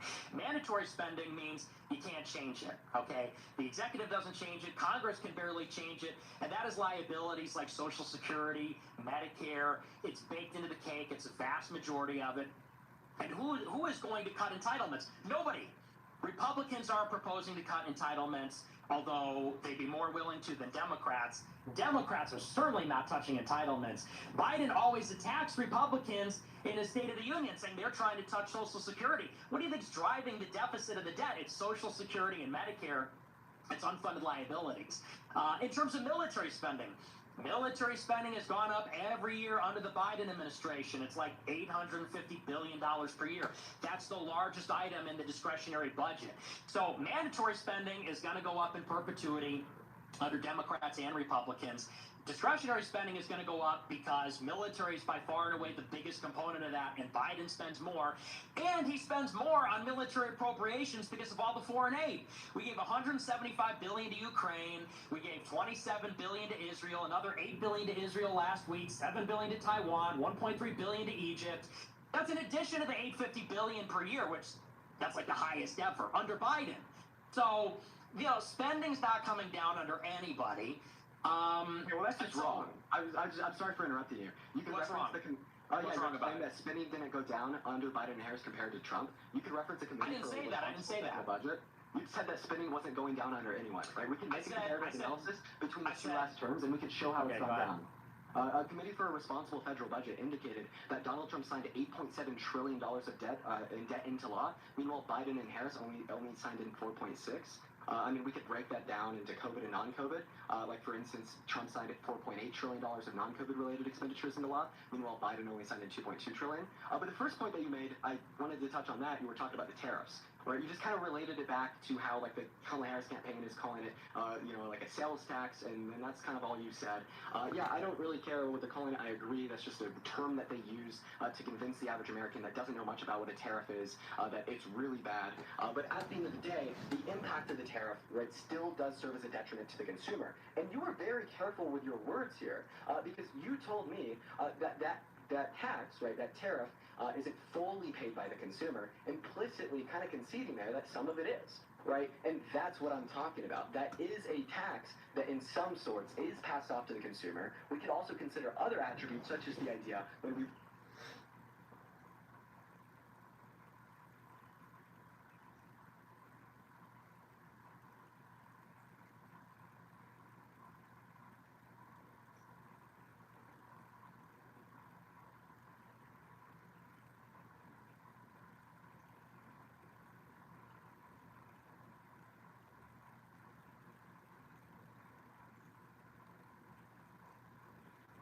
No judgment, but that's one big fucking hamburger patty. It's like you made it the perfect size for that pan, and it's...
lunch tomorrow?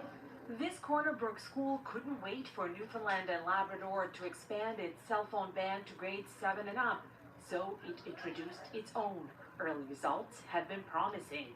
When you take that away from them, it's almost like their focus has to change to something else, which can be my math lessons, which is excellent. As for the students at the school, well, we'll get to them. Across the country, many provinces have introduced or strengthened already existing school cell phone bans. In British Columbia, school districts are expected to have formal policies restricting cell phone use in class. Now, that doesn't mean an outright ban, and this teacher is okay with that.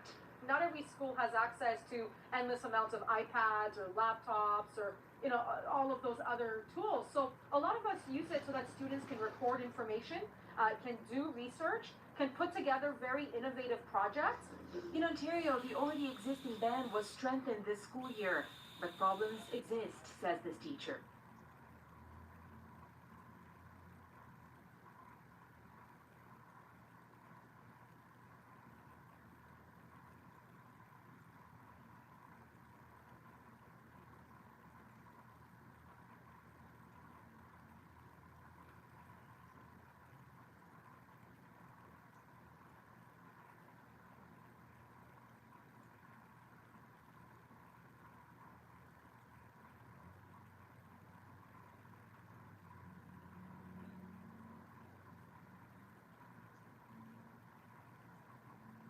What is up, peeps?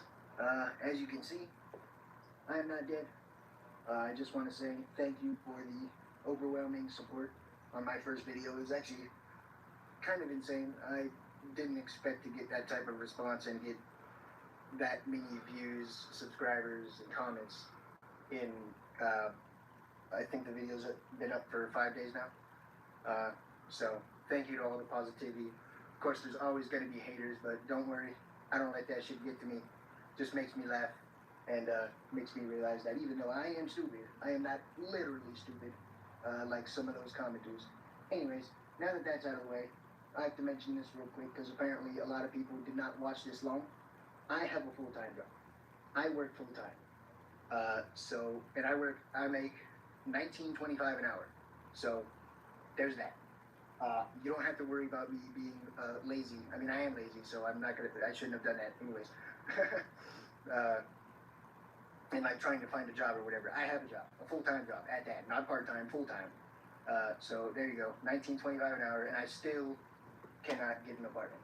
It's not the fact that I can't afford one, it's the fact that I can't get one. Like, there's literally a rule that I mentioned this in the last video, all apartments, like literally all of them, they all have this stupid, you need to make 2.5 times to 3 times the rent rule to even qualify to live there. I don't make that. Even at a studio apartment, a literal box, like not even a proper studio apartment, a box studio apartment. Like the ones that have the kitchenette, like it's literally just a sink and a microwave. Not even a proper studio apartment. So anyways, I'll try and ramble more later. Or I will ramble more later, not try. Second item on the agenda. You don't have to worry about my stuff anymore, and neither do I. It's all in storage. All my valuable shit. I only have basically the essentials. All of it's in storage with my mom. She let me keep it in her car because I was gonna get a storage unit, but that cost money, and all my shit fit in her car, so she let me keep it there.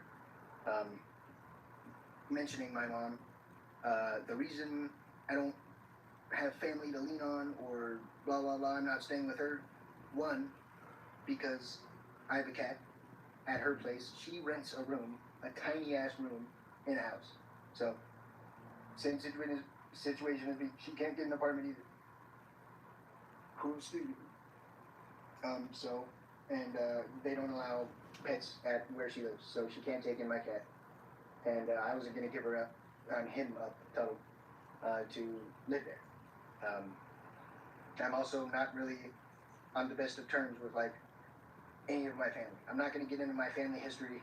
It's a long fucking ass story. That's like a hour video for like months and months in the future. Who knows if I ever tell it. But yeah. So there's that. Let's see. There was a third item on the agenda, I think. Oh, I have no. You don't have to worry about me getting Planet Fitness membership. I did think about that. There is one near here. The reason I don't have one is because they're not fucking 24 hours for some dumbass reason. I guess because they're in a mall. I don't know. Anyways, I have a shower tank. Anyways, it was set up, but I didn't like the place it was set up in, so, or I like rearranged the camp a little bit, so I have not set it back up yet. But I do have a shower tank and a portable shower, so you don't gotta worry about me being clean. I make sure to shower before I go to work. I make sure I'm all clean. I'm not gonna go to work smelling like fucking a homeless person. Homeless person. Fourth item on the agenda, right? Fourth? Anyways. A lot of people were worried about the homeless people, specifically the one I mentioned. You guys don't need to worry about him. I don't either.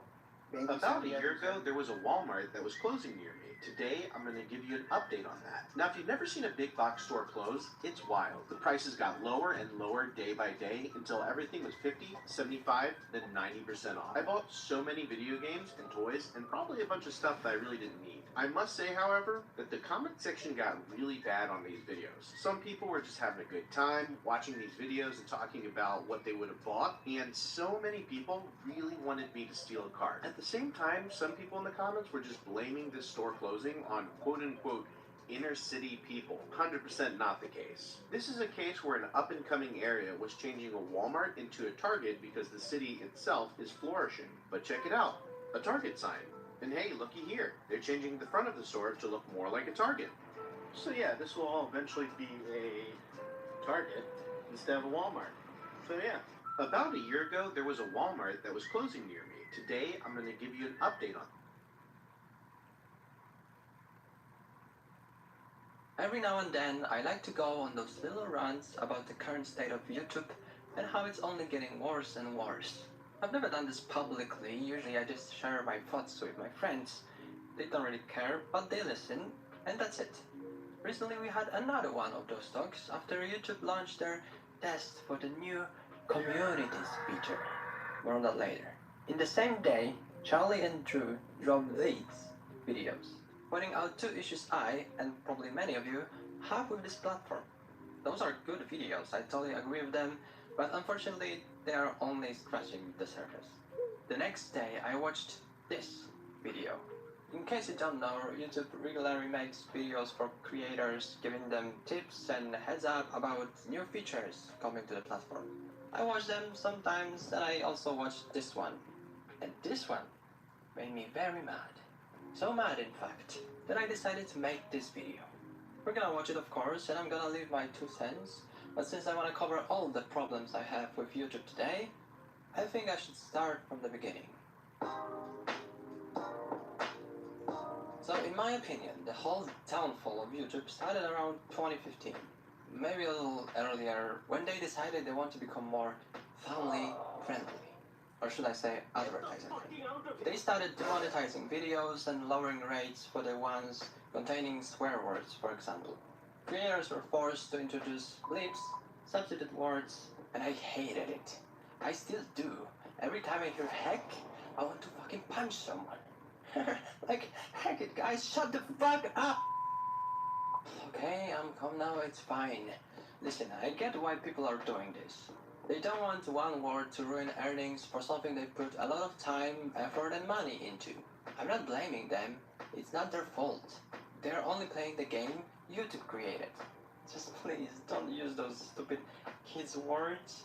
Just say nothing. Say nothing. Even silence is better than the H word. I don't even get the idea behind it. Like, I know it's because advertisers don't want to associate their brands with something so horrific. But did they never go to school? All it takes is for those people to go to a random primary school, and I guarantee you they would hear more profanity during one lunch break than they did in the last 10 years of their lives. And most of the time, it's not something those kids learn from their favorite creators. It's just a phase. They think it's cool for 2 or 3 years, and then they'll stop. Anyway, that was the first problem I ever had with YouTube. The first sin. It's a little bit better now, but it's still prevalent and it's pissing me off. This might be the most common complaint, right next to the mysterious disappearance of the dislike count, or button, or whatever. Ads are awful. Charlie did a very good job shitting on this in his video, so I'm just gonna put some icing on his already delicious cake. You get like 6 ads on a single 10-minute video. Longer ones can feed you with ads every 5 minutes or so, and with bad RNG, they can all be unskippable. You can even get 30-second ad before a 10-second video. This is ridiculous. And this is not even counting sponsored segments. I don't know how many times I opened up YouTube, clicked on the video, only to immediately get blasted with 2 ads, and it made me quit the app, throw away my phone, because I just couldn't be bothered. Everybody loses in this situation. I lose because I wanted to relax, and now I'm mad. The creator loses because I didn't watch what they worked hard on, and it ruins their audience retention. Advertisers lose because those ads make me hate their company, and next time I see them, I'm gonna piss on their building. And YouTube loses because I'm quitting their app after just 20 seconds. What is this? Am I crazy? Is this what you want? Don't even get me started on the quality of those ads. I'm getting ads about hot moms in my area. I don't know why I already have a mom. Some of you might say, hey, but it's creators who decide what types of ads they want on their videos and when. And you would be right. 1 year ago. Because around that time, YouTube freed creators from this burden by simplifying their ad controls. Roll the clip, future me. Later this year, we're simplifying and improving how creators turn on ads in YouTube Studio. We're taking the guesswork out of which ad formats to use by removing individual ad controls for pre-roll, post-roll, skippable, and non-skippable ads on newly uploaded videos. Going forward, when creators turn ads on, viewers may see any of these ad formats, benefiting both creators and viewers. There it is. Whether you watch pre-roll, post-roll, skippable or unskippable ads is now decided by more retarded version of Optimus Prime. Thanks, YouTube. The only escape from ads is, as Charlie also mentioned, YouTube Premium or an ad blocker. But what Charlie forgot to mention is the recent Premium's price increase. Many users on Reddit report price jumps up to almost 60%. Yeah, shittification in its purest form. Make the user experience miserable on purpose to hide the expected one behind a paywall. So, for some reason, YouTube wants to become this all-in-one Frankenstein platform, and I hate it. Videos, news, live streams, shorts, and now the star of this video, communities, which is basically Twitter but on YouTube, a place where the audience can interact with each other, and I'll just play the clip. Communities are a new destination on YouTube where creators and fans can come together and build deeper connections. Think of communities as dedicated spaces linked from your channels for you and your fans to discuss content, share fan art, post polls, converse with like-minded individuals, and more. Once you enable communities on your channel, you and your subscribers will be able to create and share posts, and you'll be able to moderate these posts. Yeah, I love how he said converse with like-minded individuals. Like you can no longer have conversations with people that have different opinions. I know it's not what they meant, but it just sounded funny. So yeah, you might have noticed it spamming your subscription page already. I know. The first time I saw this, I also thought I would throw up. Look, the idea itself is not inherently bad. Creators already make subreddits and Discord channels for their communities to hang out. YouTube knows that, and they came up with an alternative. Everything in one place. But knowing the internet, I can already tell it's gonna turn into a terrible, toxic place filled with bots, self-advertisements, people desperate for attention, bad memes, and engagement baits, worsening the user experience even more. Oh, and just like with comments, no dislikes. I'll let that sink in. Actually, it reminded me of something. Did you know that the dislike button under comments is not doing anything? Seriously, it's completely useless. I learned about it when I left a comment under a video, and I got absolutely obliterated for it. People were fucking eating me alive in replies. And then I realized then I can see the ratio on my comments. No notifications for dislikes, no percentage, nothing. Until that point, I assumed it was like with videos where creators can see the ratio in the studio, but no, only likes, like in a fucking dystopia. I wouldn't even know my opinion was so controversial if not for the negative replies. Oh, if you're curious what was in the comment, I just said I had fun in a game they didn't like. That's it. Anyway, back to the topic. The other big problem with communities is the way it's set up. You see, if a creator makes a Discord channel, you can decide if you want to join or not. This way you allow people who just want to watch your content without interacting with anyone to do so. Well, with YouTube's solution, if you follow a creator, you automatically follow every single person in their community, which is so fucking dumb. Who came up with this? Retarded Optimus, was that you? Please stop.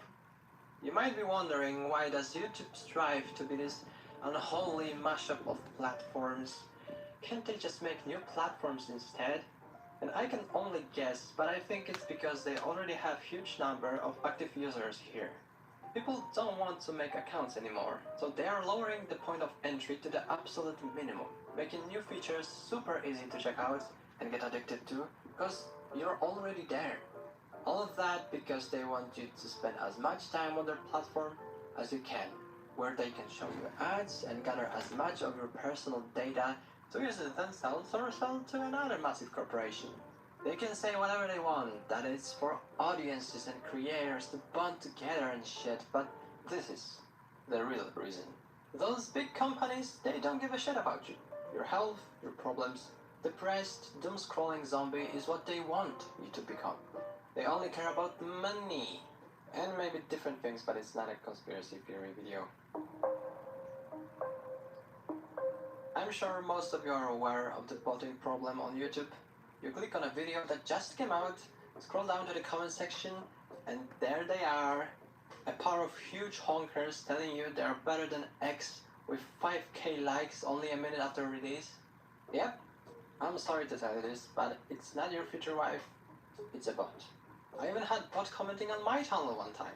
I saw that a checkmark user with hundreds of thousands of subscribers commented something like, "Great video, I subbed." I opened his channel page and there were like 2 videos with a couple hundred views, and then I knew I was entering the big leagues. And it's not only YouTube, the entire internet has been flooded with those. The dead internet theory will soon become a reality. And I want you to keep that in mind when I'll be showing you the following fantastic new features Team YouTube has been working on. We're evolving the Comments tab in YouTube Studio mobile app to be called Community. This community hub will help you more easily engage with your fans in a number of ways, including comment reply suggestions, which are editable, AI-enhanced reply suggestions reflective of your unique style and tone, giving you a helpful starting point to reply to comments. Community. Whoa, let me get this right.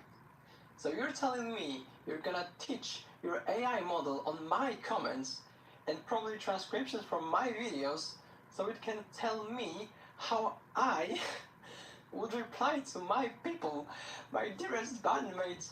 What the fuck? This is wrong on so many different levels.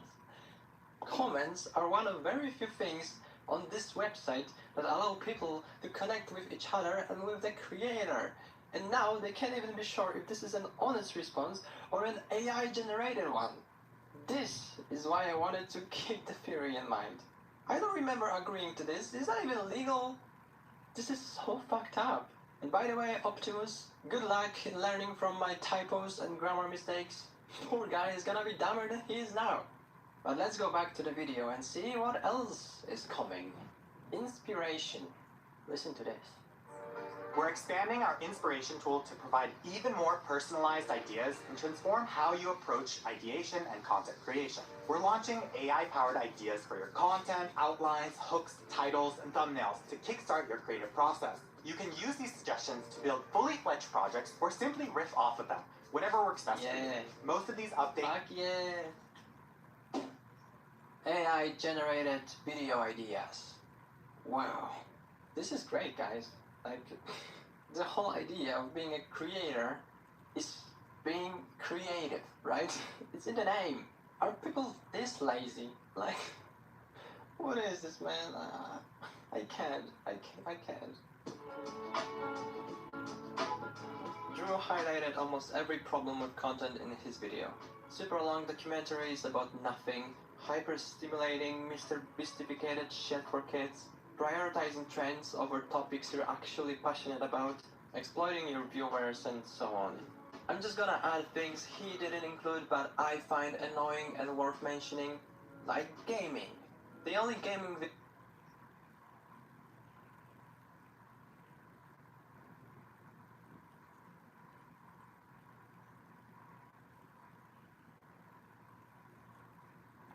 The number keeps increasing at a rapid pace. No sign of slowing down now as we track the dollar to silver ratio.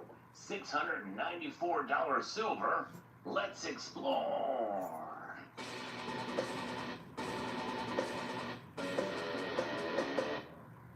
The pace at which these dollars compared to the amount of silver ounces that are mined for a year continue to increase. And that's what we're tracking here. This is part of a playlist I'm going to show you right now on the channel that I've been doing for the last 5 years. And this is quite intriguing. It's probably worth going back in time to see exactly what has been happening through the years. You can see these numbers have been all over the place, mostly increasing until such a time as it was when it actually stopped. That's right. And I explain all of that. I encourage you to check it out if you have time, the playlist on this. But first, before we continue discussing more about what this is happening with the debt clock and why these numbers are showing what they're showing, we have to come to an understanding exactly what this number means. You need to do this every single time because invariably people will get confused and frustrated because they think that I'm talking about the price of silver.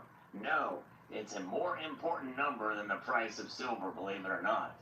Let's take a wider view here and take a look back here. There's a lot of numbers on this screen here.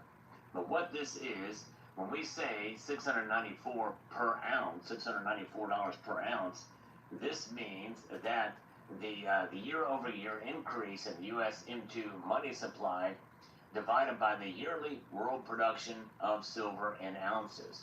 Now there's an asterisk here. That asterisk is no longer on the U.S. debt clock page. It showed when it was $0, but it says here in red, the U.S. M2 money supply is declining year over year. But that's not true anymore. They need to update their page.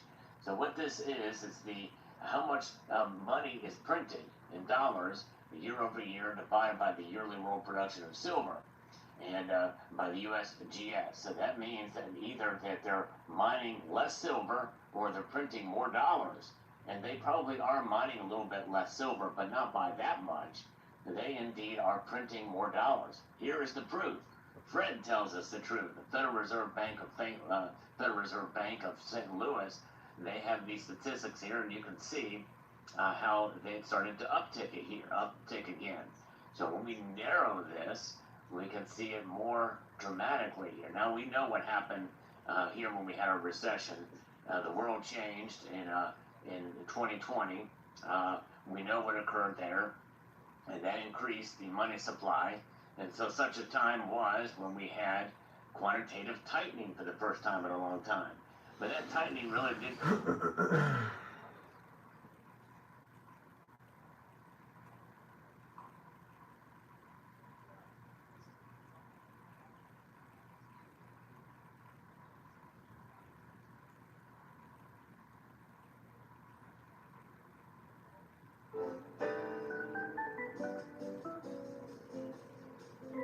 This is kind of another fun story. Feminism is creeping across the globe. Feminism is creeping all across the globe. How do we know this?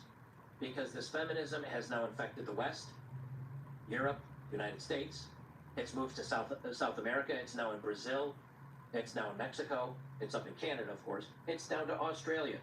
It's even kind of creeping in a little bit into Southeast Asia and the Philippines. Thailand, not so much yet. Give it time.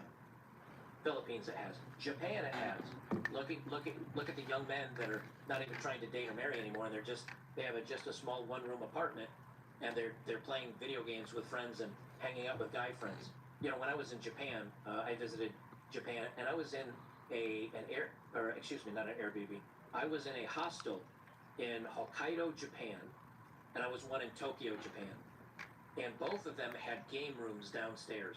Like they had a little convenience store. They had a game room where you had darts was a big thing they were playing, and they also had kind of some like some gambling type games. I don't know what they said on the screen because I don't read Japanese. But 1 o'clock, 2 o'clock, 3 o'clock in the morning, even on weekdays, there were young guys, probably between the ages of 20 and 35, that were playing darts. We're playing video games together. We're hanging out. We're drinking some drinks, having some snacks, goofing and having fun. Zero women. But the room was filled with 20 and 30 men, almost 24 hours a day. Just whenever somebody got off of work, whatever shift they were working, they'd see what other guys were working a similar shift. They'd all hang out. They became friends. Why? Because, again, this feminism has crept almost globally. And now, China, ironically. This is from a China Unvarnished, a small YouTube channel that has about 12,000 subscribers. And even though this has 12,000 subscribers, it has 55,000 views on this video, which is quite high. And they say a 1,000-person matchmaking event sees 0 men, leaving China's leftover women in an awkward spot. Now, this young lady translates. She kind of repeats the theme a couple times, and so when